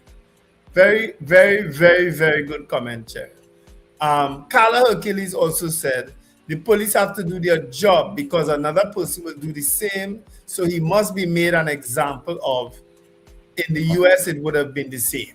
That is what I was thinking earlier on. I was asking, because they would most likely, because of what we are into and how people get out of hand with certain things, so they may want to just stamp the authority to say no, they can't do that, and maybe that leniency might come down the road. But all right, so you're assuming then that he was just detained and he would be released? Yeah, I feel he would get a warning. Or you know what? Or even if they know that he will go before because remember the police know certain things will go a particular way, They know that he will go before some magistrate and he will get a warning and they'll send him home. Yeah, but sedition charges go on and on and on, Sir Charles. With Abu Bakr, it went on and on and on. With Christmas list, it ain't done yet. Those things take forever. The stress that Mr. Samaru is going to be under because of his ill-advised comment. So if it is not if it is not dismissed and it goes before the court and then they set a date and all kind of thing before. Yeah, that's he might eventually get off of it, but he might have some years to endure some mental trauma. That's gonna take forever. I don't know that he in any condition to deal with stress like that. He doesn't look so. He looks unwell. Joseph Clement is asking, what is the function of the human relations within the TTPS? I don't know. Cheryl is saying yes, it happened in Plymouth, Tobago. Oh God. Have you all seen that video? It is crazy. She said that's stolen Mako. You see what I tell you, I know the story right now. Oh God. When I said the thief of Mako, the thief of my truck, and run put on the heist. Well, I wonder how much they get in an ATM like that in Tobago. How much would they get in an ATM average in an ATM? But it's about 5 or 6 of them, so they better have a lot to share. Yeah. Because they had a torch that open now because a big steel safe. I laugh when I watch that. Yes, I said no, this is not serious. I suppose ATM does have plenty of money, because the amount of people sometimes use those ATMs and stuff. Well, I don't know. My God, suppose that ATM have $40,000-$50,000. That is plenty. For 6 of us, or 5 of us, and a truck. The damage they do is more than $40,000 worth. Then they catch them. They should make them build back the place itself because they rip the door, a piece of the wall. They care. They know no police ain't coming. So at the end of the day, think about it. When a man, they go out there one day, and everybody going over that $10,000 average. Oh boy, that's a good night work. Well, I was just asking Google randomly, how much would a Trinidad and Tobago ATM hold? And it says it holds between TT $100,000 and TT $400,000 in cash, depending on the machine size, its location, example, high traffic areas or quiet branch, and how often the branch restocks it. while the machine holds a large pool of cash, individual withdrawal limits are significantly lower. So blah, blah, blah, blah, blah. And it kind of gives you how much you could get from each kind of bank, Scotia, JMNB, First Citizens, Eastern Credit Union. So it depends. And so if that's not a high traffic area, it's probably not going to have that much. Well, at 2 o'clock in the morning, it ain't high traffic. Because nothing else pass during the course of that. I'm saying it's probably not a high traffic area. So I don't know that it will have that much in it. And certainly, I mean, even though you cloak up yourself and you have all kind of mask on, there are people who will still know who you are by my body language. There are some people but not one of them in particular, you see him, he directing everything. I'm sure that people even trip and fall. Who that is. Yeah. And I'm sure the TTPS will well, I can't say I'm sure. But in terms of looking at the footage, because this footage will be the evidence they will have to look at, in addition to which following where those vehicles went, depending on how much, I don't know which part of Tobago it is, but following the trail of where it went, because it must pick up on somebody's CCTV camera, a pickup on a white van, toting ATM, unless you cover down the ATM at some kind of hour of the night. Well, they leave. Wait now, they didn't leave it. At the end of the video, as if I'm seeing the backhoe remain in the middle of the road and the safe. Maybe they couldn't get it. Maybe they couldn't get it out. I didn't watch the whole video. I just watched some of it, but maybe they couldn't get it out because maybe they took out the cash and left the ATM and the backhoe riding, left the safe and the backhoe riding in the road. That's what it looks like at the end of the video. Yeah, the truck drive off. Wouldn't you have seen them taking out the cash? No, well, I don't know. I didn't watch. I now see the part where the truck drove off and the safe and the backhoe remain in the road, So maybe they did get the cash out. No, because I don't know. I see them struggling with the. Let's say, try and see if you can load it up now rather than us talking it, but people could see some of it. It's long, I'm loading it actually now, So when we finish can you skip ahead at points? I think you can. But you had to show the beginning. And then you could jump I see them trying to load up they're trying to load up they keep moving the safe. Yeah. I think they got what was in the safe. And they leave it there and the backhoe. I think maybe they realized it was much more difficult than they anticipated. That's what it looks like to me. Well, I assume it looks like a First Citizens branch, doesn't it? Yes, it's an FCB branch. It looks like a bank, just a whole branch of a bank, not just the ATM part. It looked like the branch itself. Yeah. Oh, it wasn't like one of those those separate machines. But the ATM is on the outside. Right. Are we sure it's in Trinidad though? It's Tobago. I mean, are we sure? Everybody's saying Tobago. Everybody could be wrong here, but anyhow. Now all them people can't be wrong, man. 50 million Frenchmen can't be wrong. Plymouth, they say Plymouth, Tobago. Look, Beefy Smith from Tobago, and he said Plymouth and Tobago it happened. Yeah, well, Tobago people know, and that's the thing. Following on them, they would probably know who put down a robbery too. Well, they were really trying to get the safe up on the van, but yeah, that's what I'm saying. So I don't know that they got anything at all. So with no money sitting on the road in Tobago right now, that way is it? Maybe there also could be in the distance. Maybe you were hearing sirens or something, and they had to leave. Or, you don't know what the circumstance was. Because somebody must have heard. Because that can't be silent. No. And these banks don't normally have some kind of security overnight in these banks also. Yes, it's supposed to trigger an alarm somewhere. Yeah. That's what I'm thinking.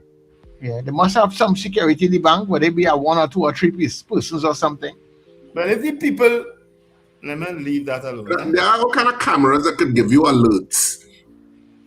If a cat walk in front of your camera, you could get an alert that a cat just walk in front of your camera. Well, don't remind me of these cats we have here in St. James, huh? Let's trigger the camera all the time. Yeah, so far less for all of that ruckus and bacchanal. Yeah. Far back out to hit a building, and that building had a real rock and shake. Yeah. That would not be a silent activity. and if it and how far are residences from that property? Because because if you're up and you never know who's up at 2 o'clock, 3 o'clock in the morning, you could have some people still watching Netflix and still watching binge watching some show that hour. That's not impossible. And hearing all of that noise and calling police and say, hey, I don't know if First Citizens doing some work at 3:15 a.m. in the morning, which I will find kind of strange, but I seen a backhoe looking like an attack in the ATM. It looking like they give up, you know. That's what I'm saying. I don't know if it is, in other words, that boy no payday? Yeah, the amount of time and the fact that some people may have alerted the police by then. Yeah, it looked like they gave up because when they drove off, even the tailgate of the truck was still open. Like they just gave up and drive off. But should we end the poll and maybe show a little bit of that video? Try to do that. Let's deal with the poll. People, if you have any comments on the poll, you can call us now at 281-1315 or 299-5156. Yeah. All right. Our poll results. I think you're doing it wrong. We're talking so much about this video. I think it's more productive to show the video at this point because people are more curious about that than waiting on your poll. Because we have given it so much energy. Mm-hmm. All right. If I understand humans. Okay, cool. Video. So show the video and then we'll get back to the poll.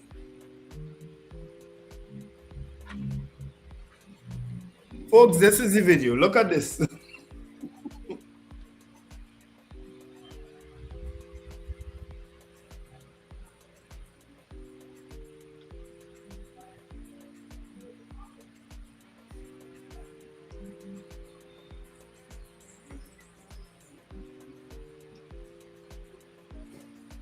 All right, so what do you think is happening at that point in time?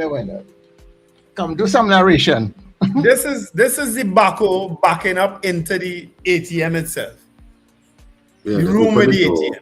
Yeah, they open the door and it's now trying to forcibly remove the ATM machine. Yeah, but like the backhoe hit the top of the cantilever, so it knocked down a few of some concrete now.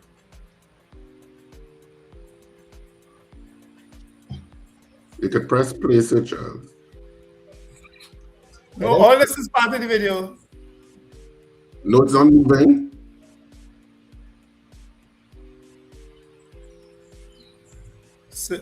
Okay, Sir Charles, press play.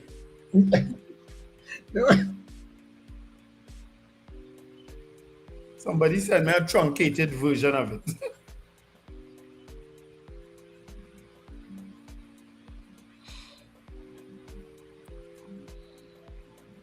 So Charles, that clock is not moving. Right, you now move. Right, so this is not, it's now moving.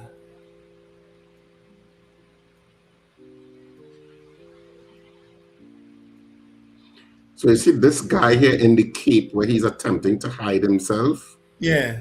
I'm sure people who know this guy will know who this is. And he look like he fall long after a while, you know. Right there, he trip on that same thing he's standing up on and fall long. Your video not moving again, is it? I don't know. Right. So it's a constantly moving thing once the backhoe get engaged.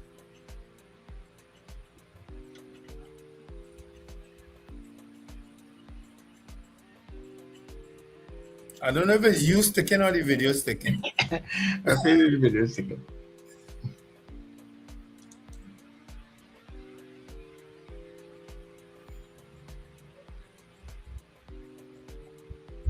Not moving, huh?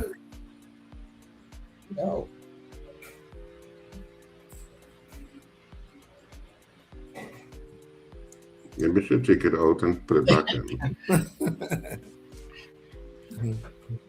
There's a shorter version of it. I'll send to you now. Maybe you could show that one.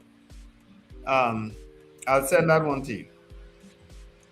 Show that one. That one is just a minute. That one actually show you the inside where they rip the ATM out from.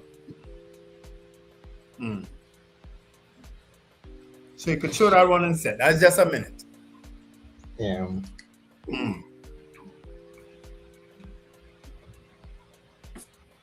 Yeah. You got it?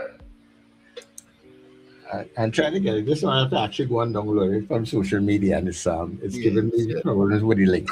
Richard, see if you can download it from your end now, because I'm not able to download it from the social media link. I'm not getting it to move. So this is where they were trying to get it on the truck. That's the ATM on the ground there. That white thing behind the truck, between the backhoe and the truck. That's the ATM there. That's the safe.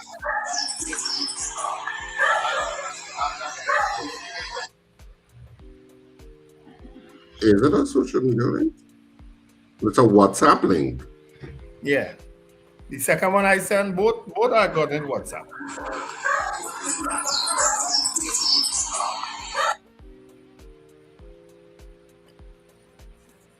All right, we want to give you all this breaking news, people, because it's not on any other news channel at this point in time, right? So we want to be the first to give you this, right? Because it happened at 2:15 a.m. this morning. Yeah. When imagine what kind of madness going on there in Tobago.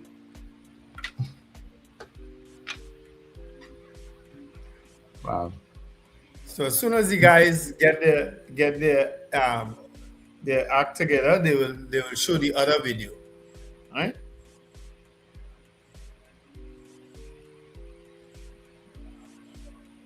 Yeah, well, we're just trying to set it on that end. I was getting some of the problems here, but yes, it is what's happening.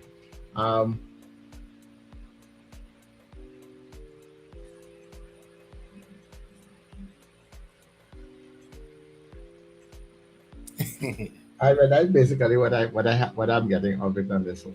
All right, so we could try the other one whilst we finish off the poll. Whilst you download the other one, it's just a minute long.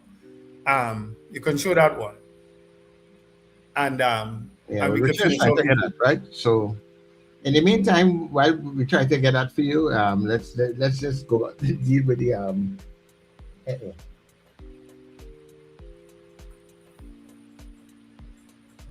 So this is an image of, as I say, the ATM on the ground there, the whole front of the bank mashup, and the guys were trying to load it onto the truck. Right? They ended up driving away and left the safe and the backhoe right there in the road. Yes. Melchizedek said it appears to be some disgruntled customer whose loan was disapproved. The bank is saying no to loans now again. Banks actually tell people, banks is right here and tell you come in for loan now.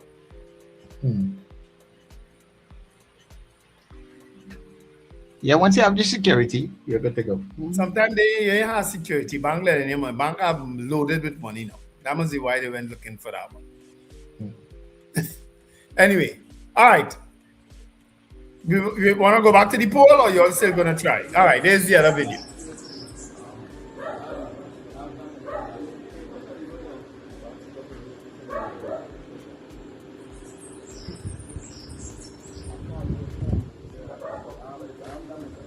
There's a much closer view. There's somebody walk with the phone and filming. This is like what we were talking about, maybe one of the residents close by after watching what's going on.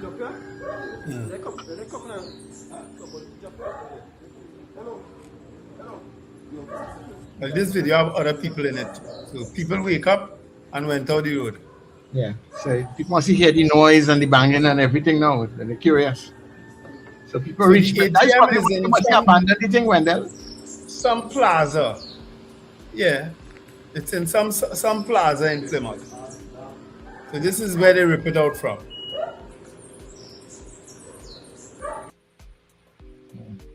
Right. Well, yes, you reach. Richard, your mic off. Could you imagine you vexed because you got up early this morning, 8 o'clock, and said, "Well, let me go by that ATM to get cash to go to work." And when you reach, you say, "What? Oh God! Where the next ATM is?" 3 miles down the road.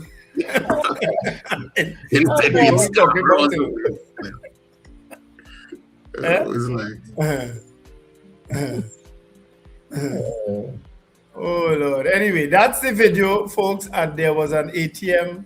But we don't know if it's an attempted robbery. We don't know if they actually got cash out of the ATM. That the stories don't say that. But they ripped the whole ATM out of the wall, as you can see from the video, with a backhoe. And they were trying to load it on the truck, which was unsuccessful, and they drove away. So we don't know if they actually got cash out of the ATM or if they just abandoned it and left it there. You know? We don't know.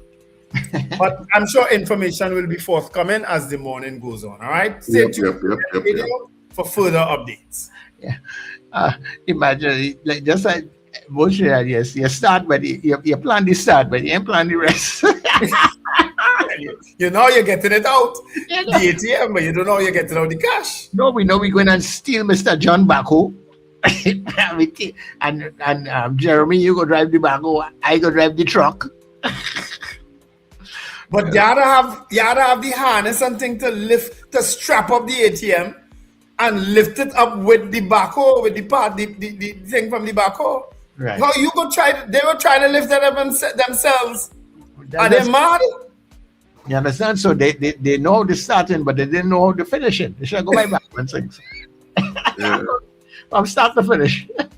Oh gosh. They probably tell themselves if they get out the ATM, they put it in the bucket of the back one, probably load it, you know. Well, what they needed to do was turn around the truck and shovel it up with the back, that part of the back, or the front part, the big part, and load it on the truck. That's what they were supposed to do. Yeah. Take the bucket part, load it. Look at them. All you listen. All you listen. Why are you so tripping? Why are you tripping? Or you make a mess of a simple robbery. And you know, the more people you have involved in a criminal enterprise, the more likely that one person is going to talk. Somebody must be saying this morning, why are you so stupid? No. So hopefully they get caught. Because getting caught is but there's a house right opposite the entire situation. So that household has to have been hearing that noise. Richard, they might be saying, see me dying at my business, yes? They might be looking you would call the police, Wendell. Most people will call the police. If you see that happening right opposite you.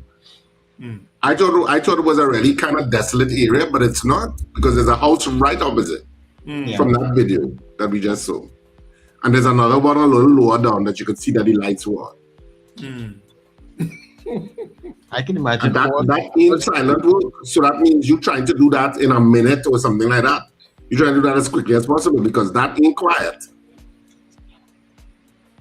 And if you living in Tobago and you hear all of that ruckus at 3 o'clock in the morning or whatever, you're gonna get up and you're gonna say, "But what the hell is going on?" You would think so, right?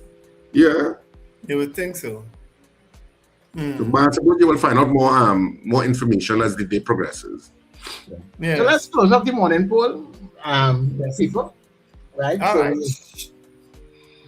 Should the TTPS be more understanding of people who may be grieving? That's our poll. 100% said yes. 100% said yes. All right? That's the result of our poll this morning. And of course, we contextualize it with 2 incidents and a possible third that is to come. Because there's another family is grieving this morning because one of their loved ones who has mental issues was killed by police officers. It will just never end. Okay. I have another police story to tell you, but I'm not telling that one yet. I'm waiting to see. Okay. I'm waiting. I'm giving them the benefit of the doubt that they will come today or before the end of the week. I'm giving them the benefit of the doubt. I'm waiting. Have they been making any progress with the gentleman's murder? That's what I'm talking about. That's what you're talking about. Yeah, that's the one I'm talking about. Okay. We are waiting. Sterling Francois. Yeah. Yeah. Sterling is the brother of Keith, isn't he? Yes. Mm-hmm. Yes. He died. He was murdered the same anniversary of Keith's death. Serious? Very serious. He had posted earlier in the day a dedication to his brother on the anniversary of his death. I knew Keith. I didn't know Sterling that well. I knew Keith. Yeah. And I know Keith died during COVID. Mm-hmm. So. Yeah. Sad. I'm waiting. The family has to be in such, such tragic, horrible circumstances for any family to have to deal with anything like that. Mm-hmm. And too many Trinidad and Tobago families have had to deal with situations like that, and they shouldn't have to. But if the situation with his brother wasn't the same kind of thing, right? No. I just said during COVID. No, well, during COVID. Yeah. No, and why? It was COVID related, I think. Oh, okay. Yeah. And because I was reading something just a couple of days ago also with somebody, I think it was in San Fernando, a mother, and another one of her children died because of this violence, that is taking place. Actually, it was the third person in that family. Yes, I saw that story. I said, wow, things is really, I saw that some things that really seem to follow some people, Mm-hmm. 3 persons, like, one after the other.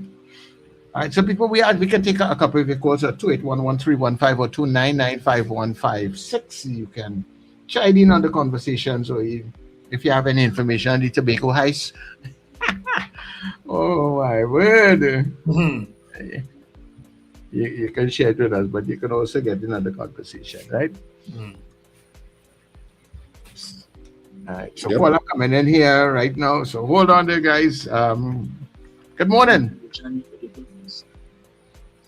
Hello, good morning. Good morning, Charlesy, Morning, Richard, Miss and Samson. Wendell. Charlesy, these thieves don't have no common sense. How you would lie down and think, or wherever you are, to go and get a backhoe? You're that brave, the thieves that brave to go and get a backhoe and break up all that building to get some cash. To make a withdrawal. Anyhow, the police, they didn't have no police doing anything, they only sit down waiting to find out where Miss Phillips is. I don't know if they still have her lockup. And they have no heart. This child is so small, it could be their niece, the daughter, the family. I find the police just heartless lately. They're just heartless. Look at how much police they have running down one child, about 100 of them, and the gap, they're looking fat for the pad up. Jeez Louise, what's taking place in this country? Where are we going? Father, please take the wheel. Thanks, Mrs. Sampson. Yeah. Miss Henry, Cheryl Henry, this is the last time I'm going to be reading one of your comments. You know why? Because clearly you don't be listening to the show. I don't know, or that you're just maybe trying to provoke us sometimes when you say the things you say about us. Listen to your comment. Wendell, how the hell the TTPS would know he was joking? Where did we say he was joking? When and where did we say he was joking?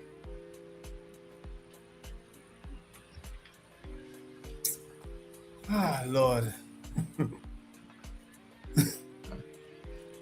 I don't know. Sometimes it's hard working all you. Sometimes I really enjoy this, but sometimes I don't, you know.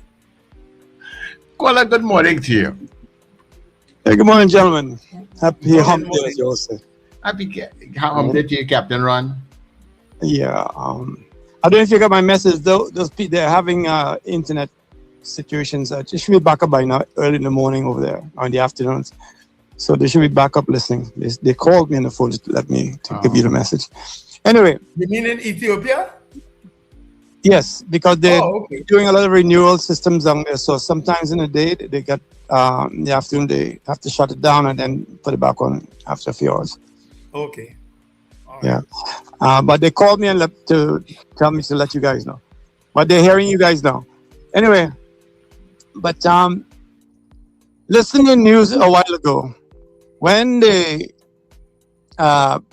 was said that the Prime Minister gave the Commissioner A+ on his performance. This is because she's agreeing with what's going on in the country, what the police are doing. Yes, do it to these people. As long as it's not us. And I that's the feeling I'm getting. I know Sir Charles will try to, break the other way. Why you like to jump on me so? Because everybody, I'm not the only one know how you stuff. Trust me. And then you jump on your side. It's your opinion. You're entitled to your own opinion. Yeah, but of course you're entitled but to you're your not own entitled to opinion. the facts. She gave him an A+ in spite of what he's putting the citizens through in the crisis of what's going on. Yes, do it to them as long as it's not one of us. And I'm trying to keep it this way, so I don't get too nasty or anything like that. You don't have to hang up on me. Yeah, don't get So the thing is, everything is in place. Just get the big picture. Look what she's doing. Look what they're doing right now. And it's about 2-3 weeks now. Everybody's been talking about what's going on with these police officers. Yes, we need them, in case of an emergency or something. We have to call them. We have no choice. But they are, as the lady said, Ms. Sampson said, they have no heart. It's our people doing worse and harassing somebody who's a small little girl. Things. Come on, man. And then she comes and says, yes, he's doing good. But I hope Ms. Kamala remember these points when election comes again. Hopefully I'll be in Trinidad and have her address again and I can vote. All right, guys. Have a good Right. Okay, That's great. good. Yeah. A lot of passion there. Yeah. You see how he equates me anyhow. He did say it's not only him. All right. Just a word of caution, the matter is sub judice, so we shouldn't discuss it too much. Which one you talking about? Charged. You want me to listen? Yeah. She You want was to leave it charged. Yeah, she was charged. That's what okay. sub judice. But what were the charges? I don't know, but they appeared before the magistrate already, or Right. they appeared because they got bail for $60,000, I think. Yeah, but they didn't indicate. Maybe we missed it. What the charges were? Maybe What we the missed actual charges were. Yeah. All right. We can take a couple more calls before we go to 8:00 news. But yeah, we were so interested in giving you all the breaking news out of Tobago. Red breaking news. Break up and break in.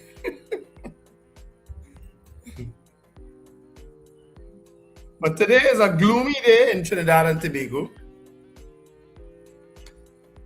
It's a good day for a parade. At least those soldiers and them won't get suffer from the heat and so on. And the folks who marching in downtown today. What time is that parade, Brenda? From 10:30. But they'll block off the roads before, right? So Where is it held?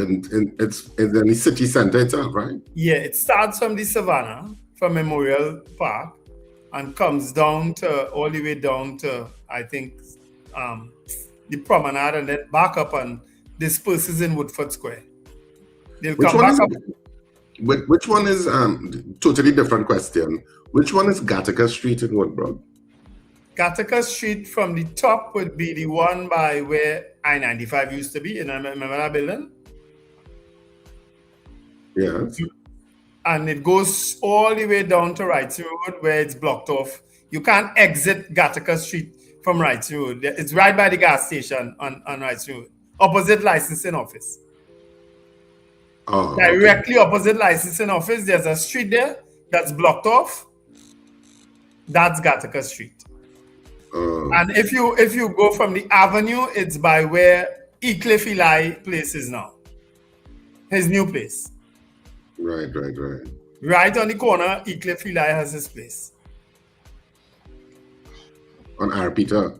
On Arpita and Gattaca. Yeah. All right, so I just Googled to find out what are the charges, right? So 3 charges I'm seeing here.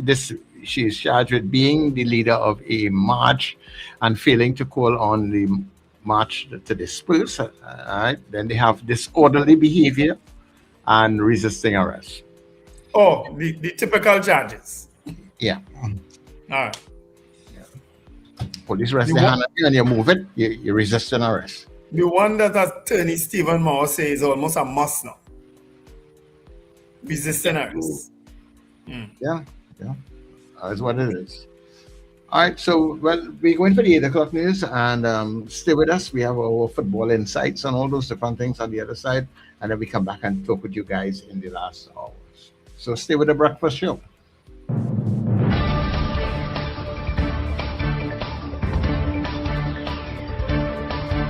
The news you need, the clarity you deserve. Local, regional, global. This is Net Radio News Now. This is News Now on Net Radio and Guile TV. I am Derek McMillan. Thank you for joining us. Prime Minister Kamlan Prasad Bisesar says Trinidad and Tobago will receive additional vessels from the United States in the coming months to strengthen border security. She also revealed that U.S. military personnel are in the country preparing for a larger deployment to support the Coast Guard and Defense Force with border protection, drug interdiction, and security training.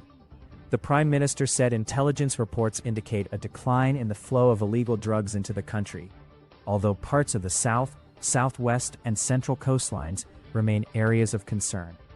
Prasad Bisesar also praised Police Commissioner Alistair Guevaro's performance, giving him an A grade, while saying government will continue investing in crime fighting and stronger border security. Government Minister Nicholas Morris is calling for urgent reforms to the way Caribbean nations access development financing. Speaking at a high-level dialogue during the Organization of American States General Assembly in Panama, Morris said Caribbean countries face growing challenges, including climate change, food and energy insecurity, rising debt, and organized crime, but lack reliable access to development funding. He said financing must be more accessible and better aligned with the needs of small island developing states. Morris also urged stronger regional cooperation, saying the Association of Caribbean States should play a greater role in attracting investment and coordinating projects to build resilience and support sustainable development. A researcher at the University of the West Indies, St. Augustine campus, Dr. Indrani Bachchan Prasad, has co-authored what is being described as a landmark study on how Indo-Caribbean people in Trinidad and Tobago and Guyana define positive aging.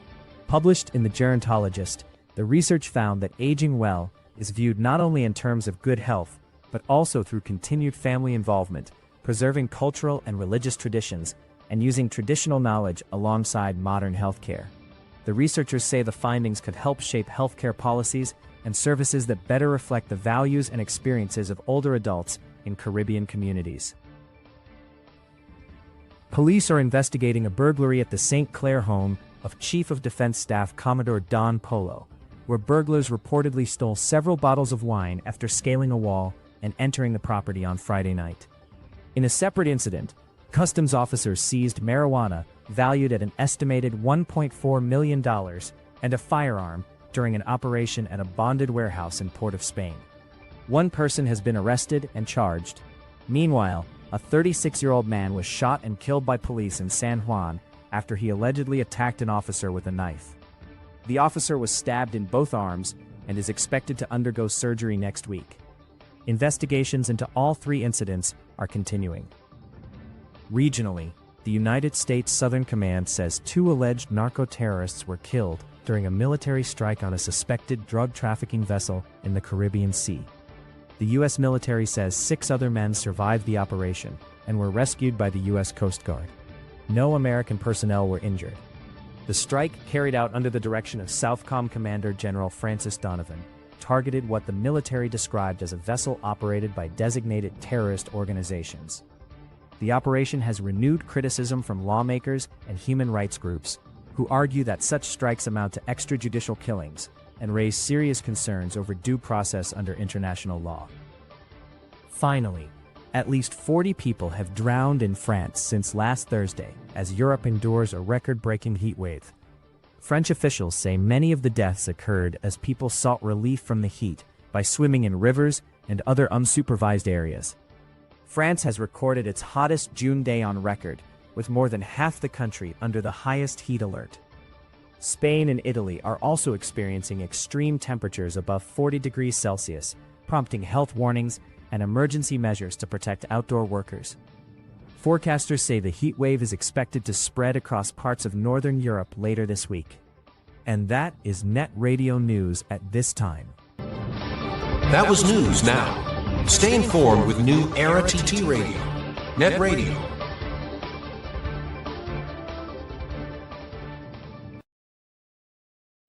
Welcome to Inside the Net on New Era TT Radio, NETT Radio. Our daily insights as we count down the journey to FIFA World Cup 2026. Here is today's insight. Football has changed dramatically over the years, and technology has played a major role. For decades, referees relied entirely on what they could see in real time. But as the game became faster, mistakes became harder to avoid. Goal line technology was introduced to help determine whether the ball had crossed the line, providing instant and accurate goal confirmation, and significantly reducing controversy on the pitch. Then came VAR, the Video Assistant Referee, a system designed to review key decisions during the match, including goals, penalties, red cards, and cases of mistaken identity. Supporters continue to debate its impact, but technology is now part of modern football. Player tracking systems, performance analytics, and advanced broadcasting techniques have also transformed the way fans experience the World Cup. As FIFA World Cup 2026 approaches, technology will continue shaping the future of the game. While the passion remains unchanged, this has been Inside the Net, Road to FIFA World Cup 2026 Insights. Join us again for another World Cup Insight as we continue the journey to football's biggest stage. You've been listening to Inside the Net as we count down the journey to FIFA World Cup 2026 on New Era TT Radio, NETT Radio.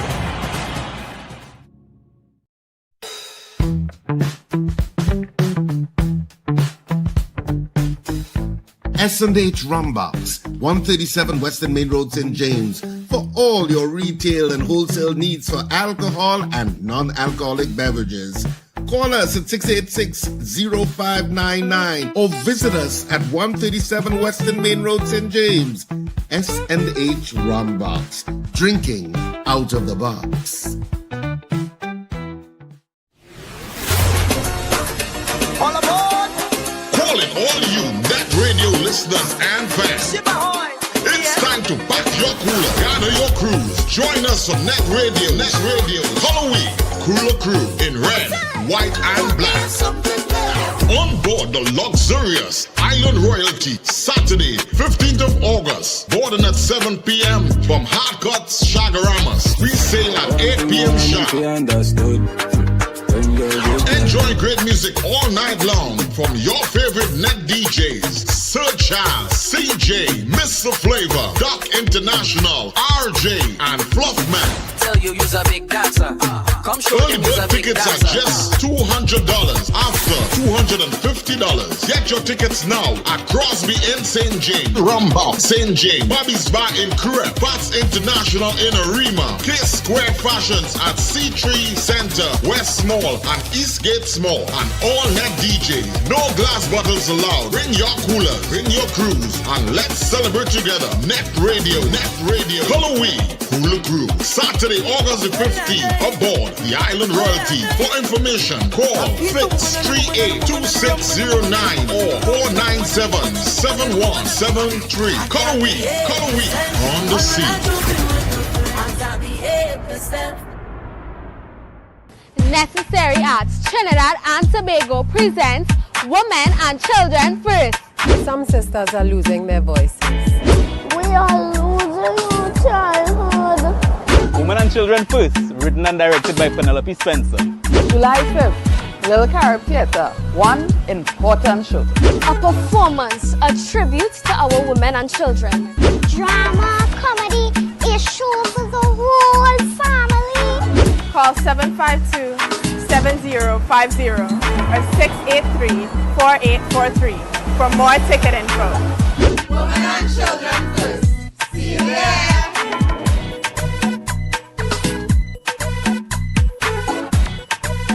What do we all want for Trinidad and Tobago? Safer communities, greater opportunities, and a better future. Join Denise Deming every Tuesday at 11 a.m. on NETT Radio for Common Ground TNT. Each week, respected guests tackle the issues affecting our nation, from crime and education to healthcare, the economy, and good governance. Common Ground TNT, finding solutions through conversation. Tuesdays at 11 a.m. on NETT Radio, NETT Radio. Flavor Entertainment Services, your one-stop premium entertainment service provider. We offer top-tier, best-in-class karaoke and DJ services for your private events, sports bars and lounge.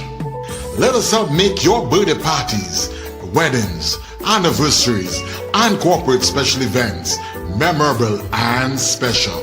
Call us now at 462-2029. We provide more than just music. We create memories that last. Trinidad and Tobago, get ready! Helan of the Ultimate DJ Shane invite you to the Ride of the Year, Reggae Ride 26. I met a girl this morning. She was love at first sight. On Saturday, June 27th, on board the Harbour Master, represent your colors with a touch of gold, green, red, and white, featuring DJ Damien, Ever Slick, DJ Junior, Gaylan, and the Ultimate DJ Shane.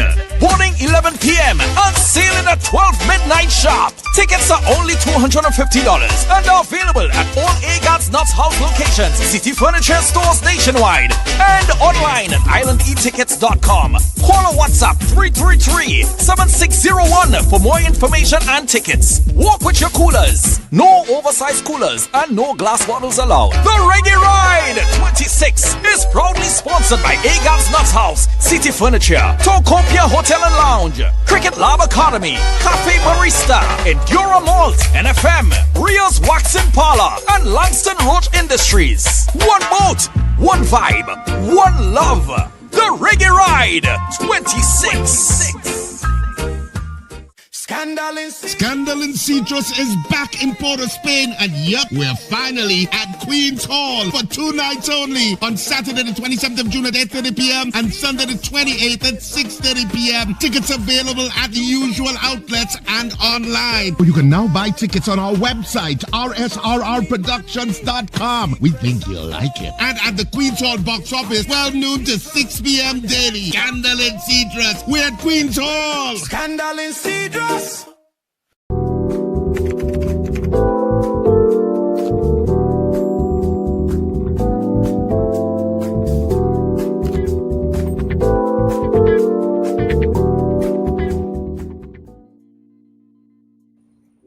Okay, everybody. So we are back, and welcome back to the breakfast show here on NETT Radio.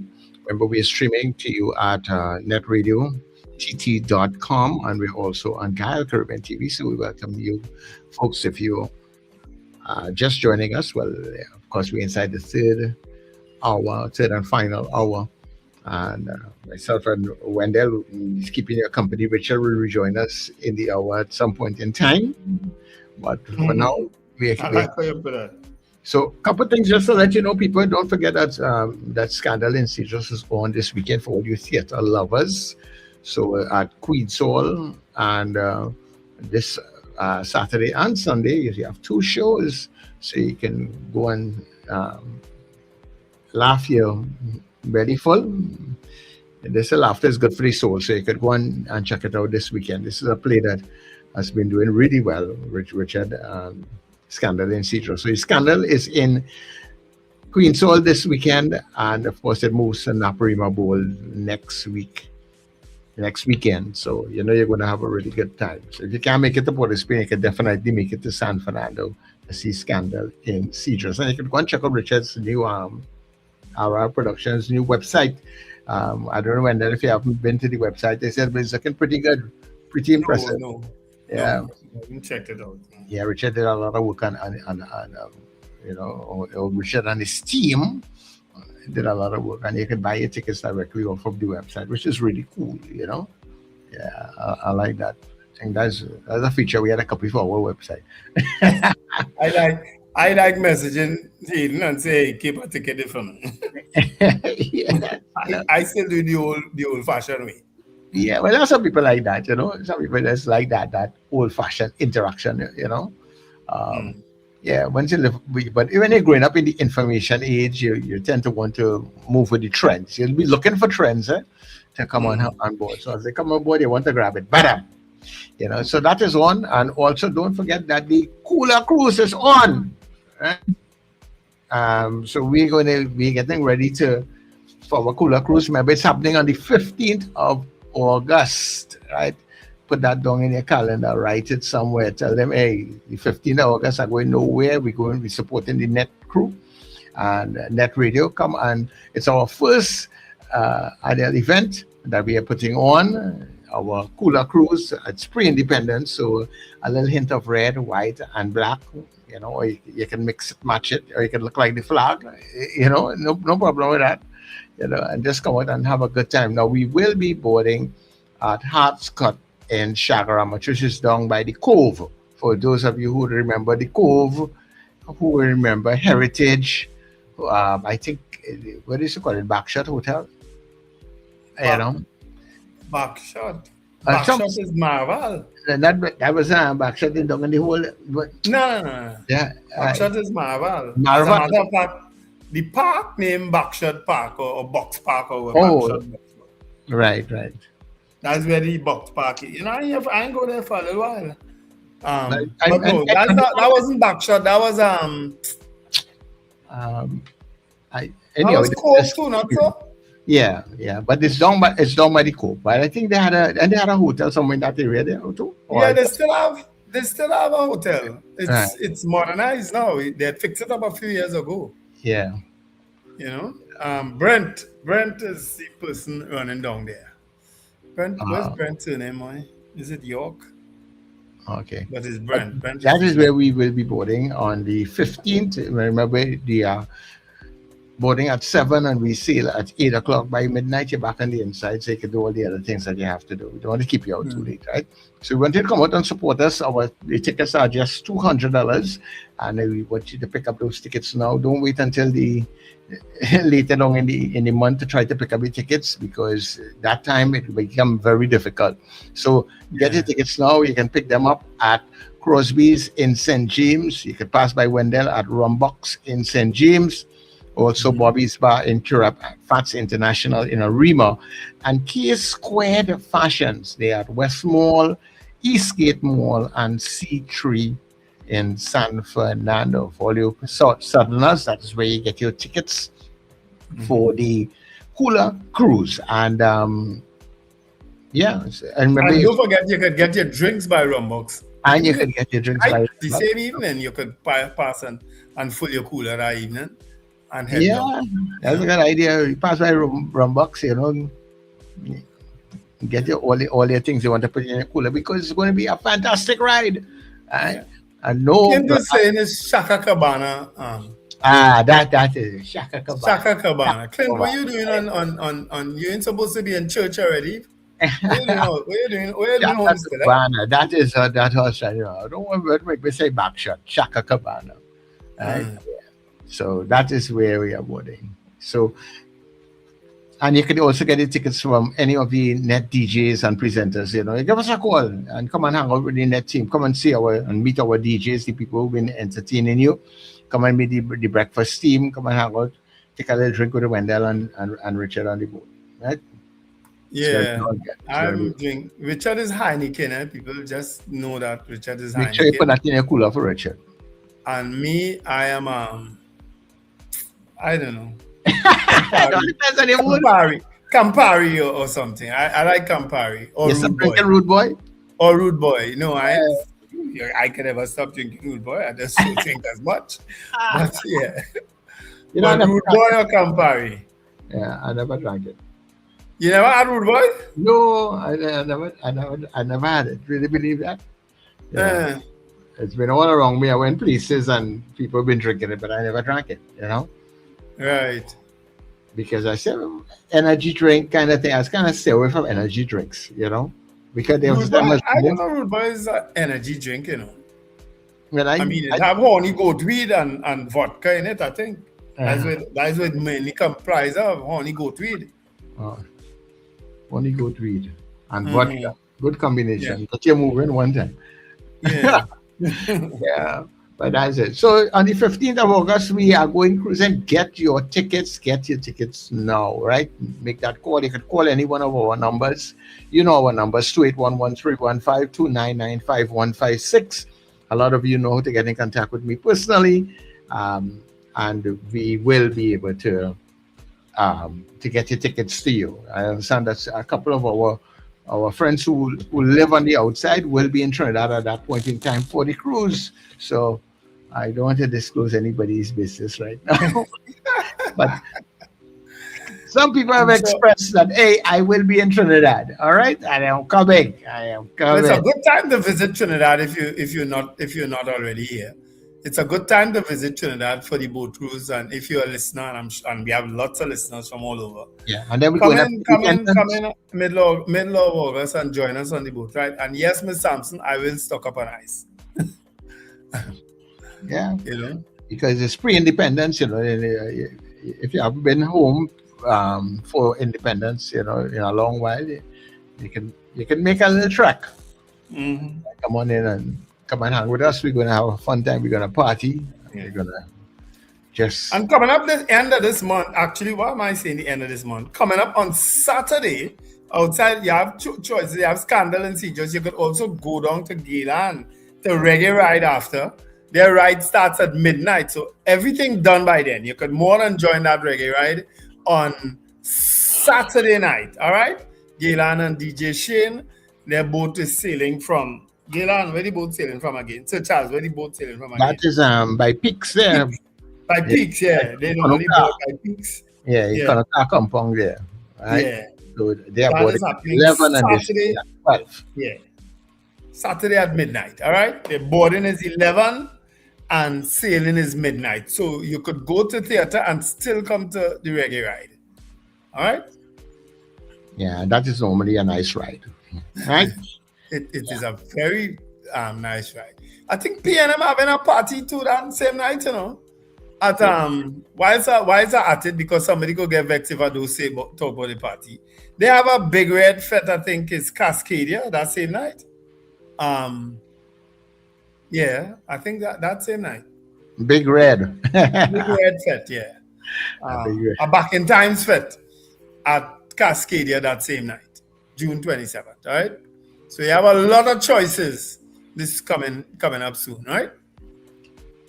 Yeah, so but we're looking forward to hanging out with you guys, right? Let's take a couple of your calls and you can call us now at 281-1315 or 299-5156. Number of things are happening and we would love to hear from you inside the final hour of the breakfast show this morning. So caller, good morning. Hi, good morning to Charles, Wendell, and Richard. Morning, Mr. Rima. So many things are happening in this country. That's very good. Now, I want to make one clarion call. I want to say to the banks and them, right? The banks in Trinidad, I have to say to Bayo too. I want to tell them when we come in to get money, to get a loan, to get a car or something, right? We come in, we does that, we get it. Now, when we coming back there to take our money to get a loan or something like that, right? Don't have us out in the open there among everybody, right? Treat us good, just like how we just treat all your goods. We come in for all your money, we get in the car loan, and we pay him back. Don't have some compassion. Have some compassion on us. We come in there to get us a large sum of money, and all you have us in the open there. All you have a little place that we could go in there and all you could check the money and we could get the money and come out peaceful. It's not too much crime taking place in this country. You hear? All you get, we taking out a large sum of money, all you have us in front and all you checking, click, all you checking. No, don't do us that. We have to pull on with us and we have to stand up. So I call you on all the bank owners and them. Don't have us like that. We are human beings. And with all what's going on outside, next thing you know, you get your money, you can't even reach home because you have a bandit behind you already. Don't treat us that way. Right? We need better treatment than that. Thank you very much. Okay, no problem. Thanks very much. I guess she's talking about, handing any money up by the teller. That machine that we talk about that many times. That machine that be going brrrr, counting your money. You understand? That happens in the very open, and the whole bank here and that machine going off when you buy a teller. Yeah. I think that's what she's speaking about. But I mean, okay. Wow. Caller, good morning. Do transfers or do a check. Morning. Morning, Mr. Grant. Oh, yeah, but how are you going? I listening to all the boat ride, but you know how long I go a little boat ride, but I have one problem. I had to get somebody to stay with my wife. Yeah, but you have to make arrangements for that, You have to talk to her. Because my daughter going back Friday. Yeah. Oh. No worry, man. You gotta buy an next ticket for her to come down. No, she to walk up on the boat. His foot. No, you gotta buy an next ticket for your daughter to come down and stay. She going back Canada Friday. Right. Yeah. So bring her back middle of August. Yeah, bring her back middle of August. Tell her come and search your mother. Yeah, no. She have a husband, Well, bring the husband too. Yeah. Well, long time he used to be on a boat drive. I used to get my boat drive with any hours.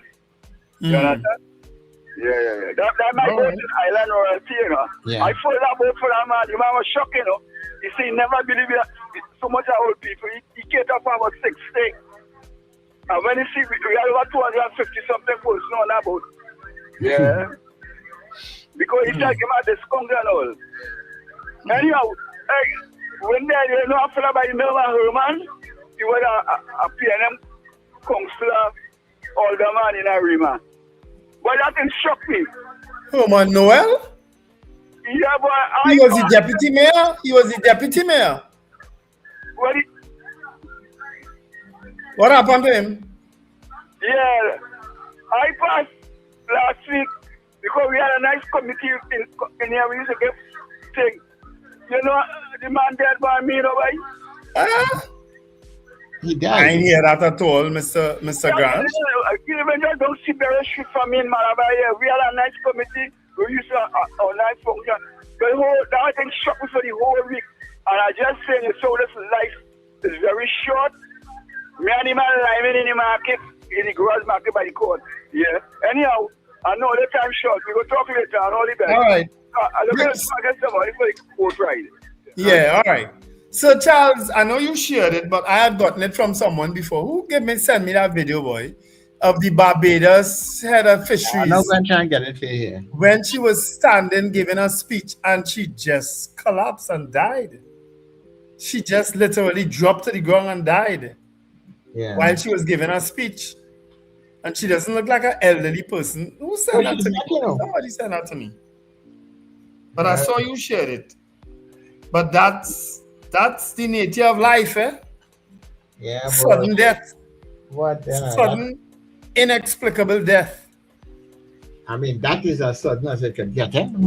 Yeah, but remember the other day they show you one just like that too? When it's in Guyana? Where the Guyanese minister or who was speaking just keel over two and died? Wow. You had to watch this thing. Caller, good morning. Good morning, gentlemen. No food in your front and center. Morning. Hey, Wendell, don't raise your pressure now, man. I want you to be wrong, right? It's Cheryl you're talking about. We talking Yeah, about. but Mr. You know, it's not. I could take people you know. challenging me, you know, but you see when people say things that I know I didn't say, I have a real problem with that, you know. If I say it and I need correcting, correct me. But don't accuse me of saying things that you know I didn't say. Right. Yeah, but it's not this frequency only, you know. But in the words of the late great Jim Reeves, welcome to my world. Won't you come on in? Hey, Cheryl, you're talking about, man. Hey, anyway, I just wanted to say to Richard wanted to know where Gattaca Street is. You give me directions. Tell him where Camacho Grocery is, right at the corner of Gattaca Street, Camacho Grocery. You can't miss it. On RP Avenue. Are they still there? Gattaca. Huh? They're not there anymore. Camacho not there anymore? No, Camacho is another street, man. Camacho not on Gattaca. Oh, Camacho was in the corner of Gattaca. I think they were, but they I think they moved further west. Oh, okay. Yeah. Well, you are St. James, man, so they do that. What you spoke about earlier this morning, you know what, man? Body cams, man. Body cams. Because, every story of a beginning, a middle, and an end. And, unfortunately, with all police shootings, I mean, when things come to court, you might get the full story, you may not. But I say let the process take place. But you were saying, with the mentally ill guy who got shot and stuff like that. And I think Lincoln gave a good account of the situation with the non-lethal, items that they have at their disposal and the poor inventory maintenance. That's it bad. But, at least body cams, man. But, hey, you know what? It's Trinidad. And I think you said it or somebody else said it. I ain't a plagiarist. And they said, yeah, you said it. You said that the beginning and the end of either the UNC or the PNM is the Trinidad and Tobago Police Service, because you can't correct that. You can't correct anything as far as the rest of the others in society. So yeah, that's what it is. Hey, I seen a boy come back, boy. The goat. What they calling him? Ronaldo, the greatest of all time. Yeah, you get a little too goal yesterday. Yeah, but he's still a little shell of himself, still a little bit. Maybe you need to play a couple more games, and you will see that grand final, Portugal USA. Hey, Wendell, I thought about you the other day, yesterday, when I saw a couple of the African teams, man. Yeah. We see what happens. All right, guys. All right, man. Take care. Yeah. Take care. Bye. So, Charles, you got the video? Yes, I have the video. Show folks that video. Completing her education at the Alexandra Secondary Girls' School at the time. The invitation to become a teacher was happily received from the Ministry of Education. She was allowed to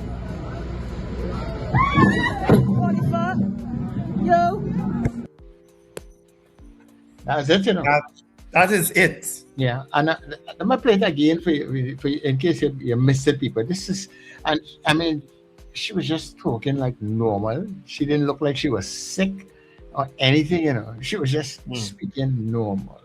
She just drifted a bit, and that was Alexandra Secondary Girls' School at the time. The invitation to become a teacher was happily received from the Ministry of Education. She was allowed to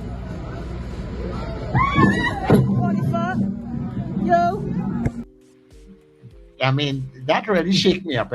I said, but wow. I mean, that is, here I am basically looking at somebody that I feel it's like if Tia Tech just pull the switch. Yeah. It's like that, She's reading, going about her thing, and she's 37 years old, she's not an old person. you know. There was a movie where people would just drop into the ground and die. I don't know if you remember that movie. I can't remember the name of the movie. People were literally just dropping out, or die from wherever position they were in, they would just die. And that is an example of how death comes. Yeah, you can't determine it, you know. Yeah, wow. You know, not to say you're going out with an accident or you're homesick and you're feeling good. You know, she's outside there doing her stuff. She's not even singing like she's even sick. And boom, that is it, you know. Wow. Good morning, caller. Morning, gentlemen. Thanks for the opportunity.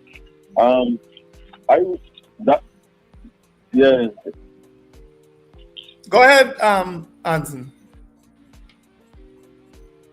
We lost him.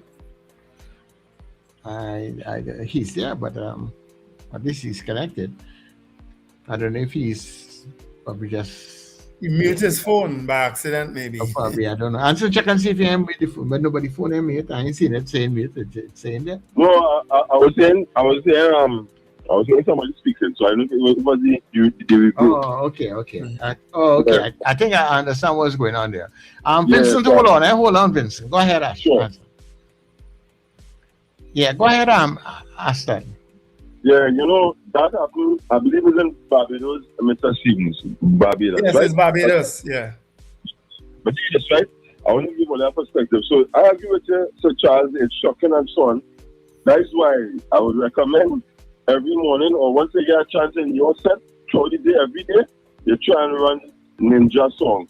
About not because you're retired, I don't mean you're retired. Spend your money, bend your back, you understand? Do what you have to do. Spend your NIS, spend your little pension, enjoy yourself, because you never know where the West starts from you.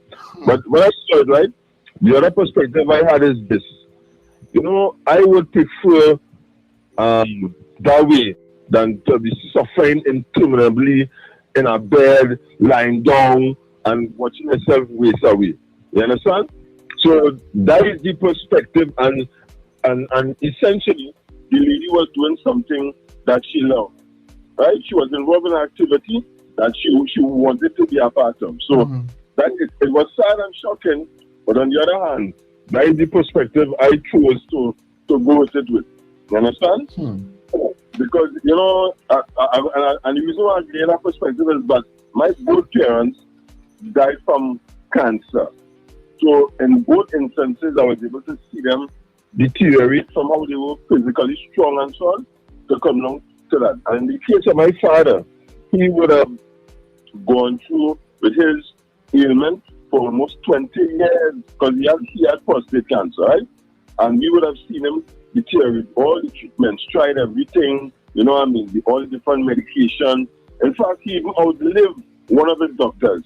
The doctor who initially diagnosed him, my father outlived him. You understand? So that's the perspective I have on it. I think that, you know, my dream for myself, gentlemen, is that I would go to sleep and I would die in my sleep. Yeah. Understand? That I wouldn't have to suffer and from a family should have to see me deteriorate. And in my case, right, with my parents, my mother died when I was 14. So I would have witnessed my mother's deterioration from the age of 13 when she was diagnosed to 14 in 7 months. And then I had the contrast with my father. So it means that I would have come through all the years with my father being a widower and so on, and then seeing him diagnosed with cancer again, and then seeing him go through that. You know?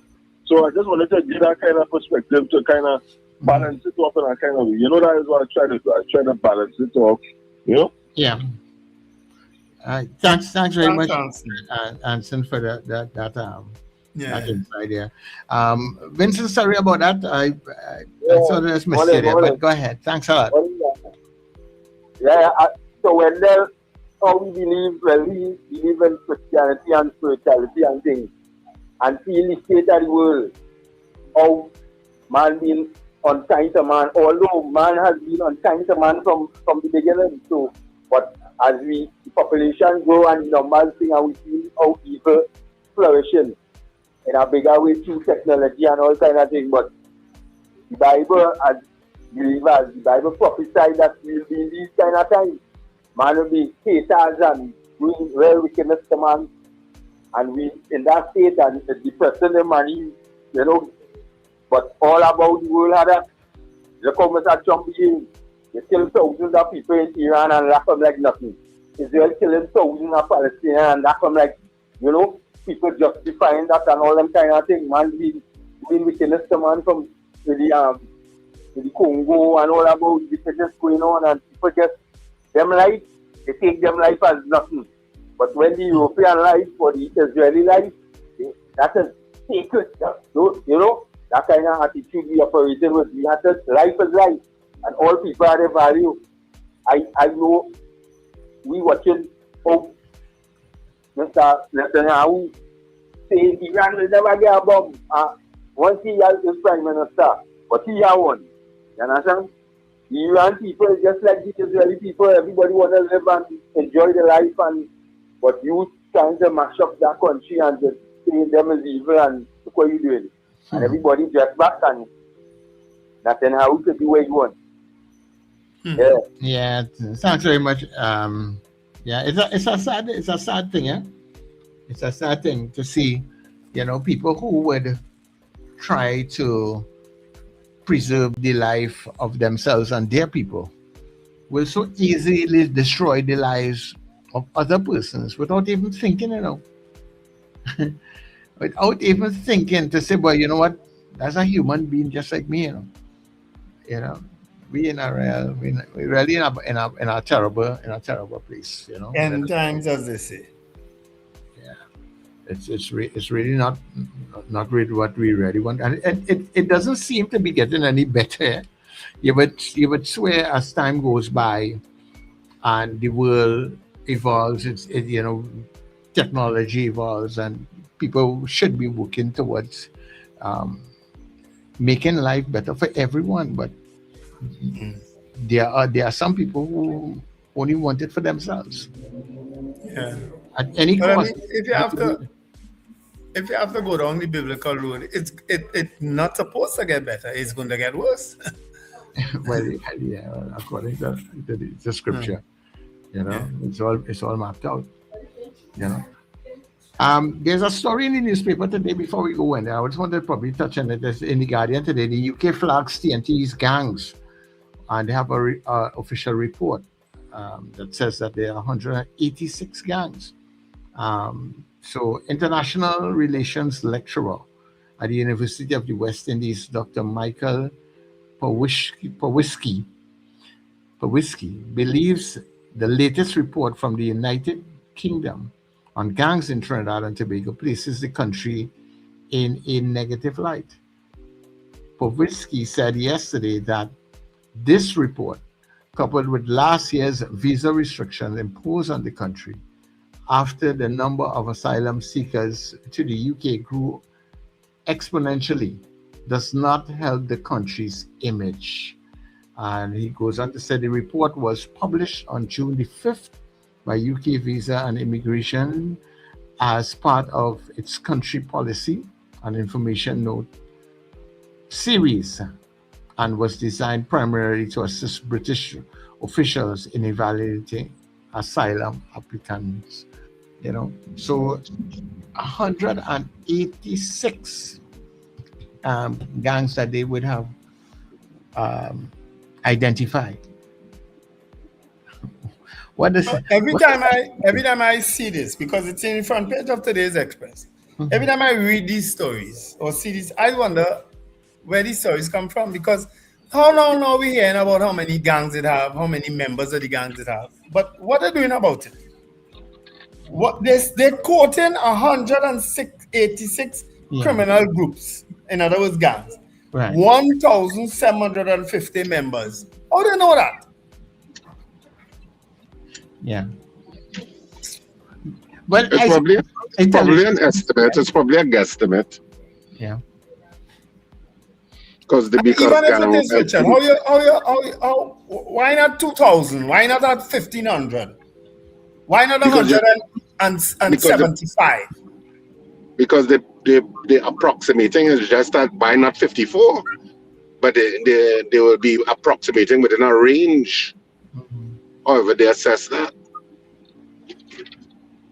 I don't know. I am not involved in that kind of intelligence gathering and data, but I'm sure they have some sort of matrix they use. No, they would have a method of doing And how they assess and get an average of numbers. It'll have to be an average. It can't be a perfect number in terms of this is exactly how much it is. So they have a method in knowing the approximate amount of gangs and the approximate amount of members. Gang members. Yeah. But they even have the names. They have the gangs include Rasta City, Muslim and Rasta City, 6, 7 Resistance. Anybody gets it. So that is ABG. Tyson and Bombay Gang. Those are the gangs they name. So what are they going? How are they going to dismantle these gangs? That's a TTPS question. That's not all right. Don't answer that. That's hopeless then. That's not a British High Commission question. Okay, so you just said it's hopeless. You just said that. No, I didn't say that. I said that's a TTPS question. The UK authorities can't answer that. The UK authorities can't answer that. They're just given what their intelligence has said to them. Yeah. I'm sure that there is a method as to how they come up with these things, maybe from arrests, from people who they may have arrested in the underworld, who will give you an idea, I belong to so gang and it's 20 of us, Well, gangs boast about their names, Sir Charles. Mm-hmm. Yeah. They don't hide what they call themselves. No. That's not a secret. Yeah. You'll also hear it sometimes in some of those Trinidad songs. Yeah, in the songs, I'm not going to tell you that. Yeah, you hear it in the music. But they don't hide that this is their name and this is their identity. They say it. You know what this article also went on to say? About the type of activities these gangs involve in. How they getting access to guns? You listen to it. They say, according to the report, gangs are involved in drug trafficking. How they get any drugs? Firearms trafficking. How they get any firearms? Contract killings. I could understand that. Kidnappings. That's self-explanatory. Extortion. Human trafficking. Armed robbery. Illegal quarrying and fraud. For illegal quarrying and drug trafficking and drugs and firearm trafficking to exist, the gangs doing that? The gangs, how they getting access to these things? Yeah. Well, remember, why do you assume that gangs are not sophisticated? and can't have the because there have been people who have been arrested in the United States complicit with getting arms and ammunition, illegal guns and ammunition to the country. And so much to say that in some of those arrests, they said it was working in conjunction with gangs in Trinidad to get arms and ammunition. That was in news. That was in international news.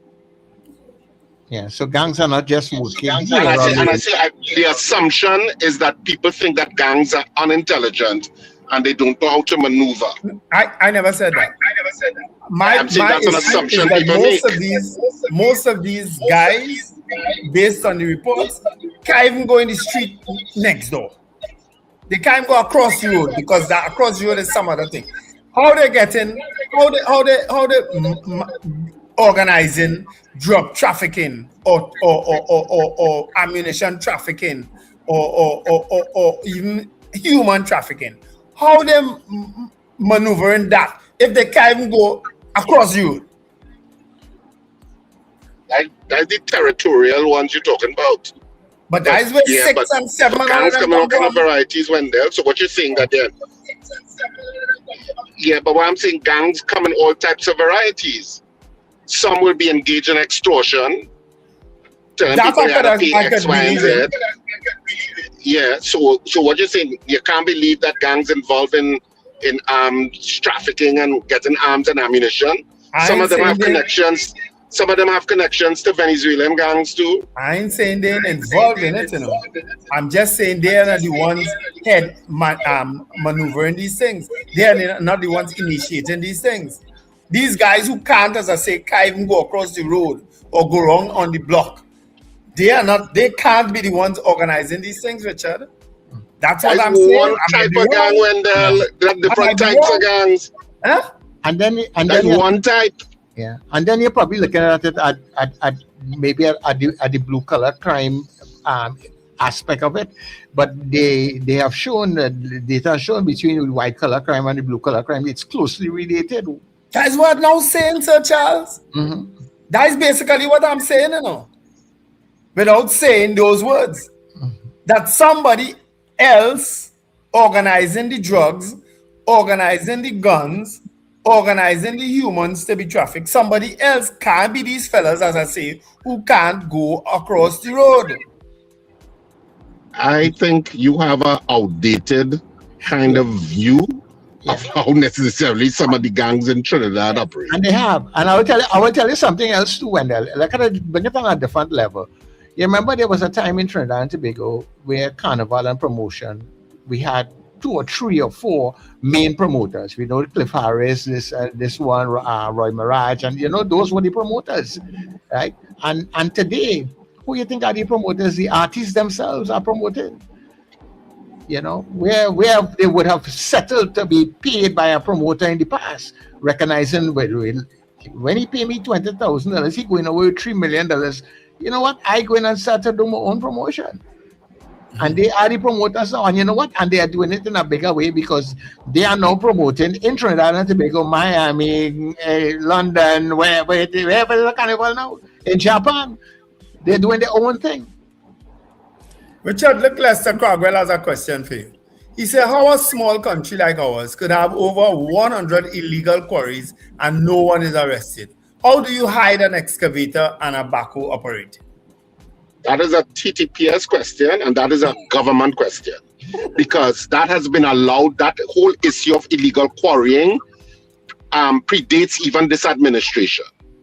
True. It has been a problem, and it has been a problem that has been articulated by certain people for a while. Mm-hmm. And sometimes even some of those people got threats because they were articulating it. Yeah. And that's so there's not a new that whole illegal quarrying is not a new problem. Richard, but that's the point I'm trying to drive home, you know. The people high up in society, and especially those in politics, are the ones fueling this nonsense. And then they're coming to tell us they're going to try to solve it. No, the TTPS, people high up there involved, people in the army, people in immigration, people in customs, all of them. This problem can't be solved. This problem will never be solved in our lifetime. I'm sorry to say. Well, I disagree with you. I think it takes a certain amount of will, and I think we are small enough. I'm saying we are small enough, in my opinion, to solve it. Were you seeing that will, Richard? Richard, look at the 2 characters we have in charge of defense and homeland security. You hear all manner of stories. Where the will? I'm sorry, you know, to be sounding so this morning, but I'm sure. I'm disagreeing with you. I'm not hopeless about it. I'm saying that Trinidad and Tobago, and that it can't be solved in our lifetime. People thought that about apartheid too. That it could not be solved. It could not be something that could be dealt with in their lifetimes, and it was. Well, I ain't so sure about that. So I'm just saying that problems can be only as insurmountable as your view and your overall world view of those problems. But we have to solve them. Richard, we have to solve them depending on who are the people in charge. And I telling you, I had a real hope in the last because of the type of rhetoric that Dr. Rowley would have spewed when he was in opposition, and I had real hope when he came into power, and with the type of people who had wronged him, that a lot of these issues would have been fixed. We have it. We still have it today, and it now Mrs. Prasad Bissessa come back in power. She said she is Kamala 2.0, and showing a certain type of rhetoric, but then look at some of the people characters she put in office. There's no hope. All right, let's see if we can take a couple calls very quickly before we go. I love that perspective. Caller, good morning to you. Very quickly. Good morning again, gentlemen. Norfolk, Virginia Front Center. Yeah, listen, so Charles, you answered the question there for Wendell was asking how they have this information. There is a database shared, like, for example, the UK MI5 or maybe MI6, right, through the British Foreign Office.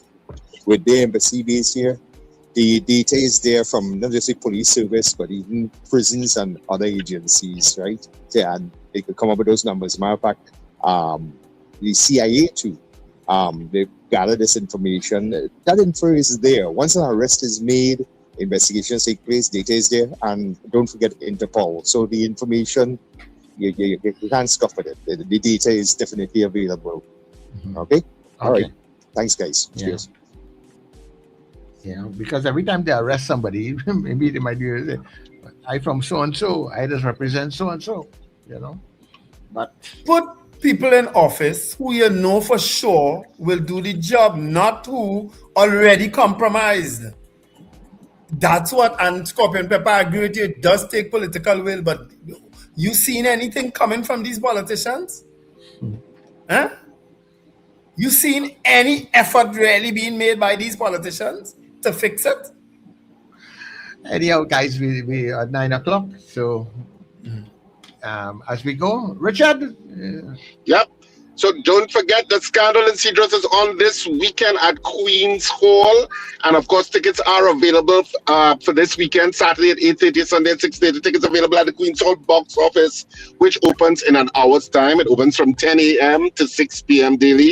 Tickets also available at the usual outlets, K Squared Fashions, Brentwood Mall in Chabonas, West Mall, K Squared Fashions, East Gates, Jubilee Railway, Chinapuna, Electronics, Arima, and Tony's Flores and Valpark Shopping Plaza, and of course, one more, Flair Auto Services in Shawflair. You can also purchase tickets online, which so many of you have been doing, at rsrrproductions.com. Thank you so much for coming to our site now, our brand new website, and also taking time to buy tickets on the website.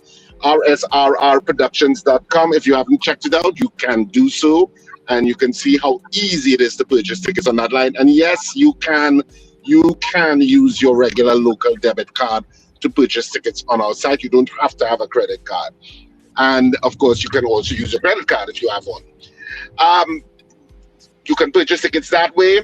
And of course, tickets are also available for next week's show, because we are also in Naparima Bowl next weekend, July 4th and July 5th in San Fernando, and tickets are already selling and are available at our South outlets, K Squared Fashion, C3 Center, and Brentwood Mall, because Brentwood Mall sells for both venues, and Friends of Marabella by the Roundabout. The Naparima Bowl box office opens on Monday from 12 noon to 6 p.m. daily. So get your ticket. And you can also purchase tickets for Naparima Bowl on the website. And believe it or not, people have been purchasing tickets already for Naparima Bowl on the website. So you can get your tickets there too. Of course, we also urge you to continue to listen to the programming on new radio, netradiott.com and NETT Radio Trinidad on smart devices. You know, I worked it out. Sometimes I had problems getting it on my smart devices, because sometimes when I say, play NETT Radio Trinidad on TuneIn, it brings up all manner of other things. And I realized the fix. You just have to spell NET. So you could say, Alexa or Google or whoever it is, smart Siri, whoever, you can say, play NETT Radio Trinidad. And you're good to go. They understand that. Rather than sometimes saying NETT Radio Trinidad and they get a little confused. So you could say NETT Radio Trinidad on TuneIn and you're good to go. You can follow the excellent programming throughout the day. Have a fantastic Wednesday, people. It's midweek. Remember to smile and laugh. It's great for your health.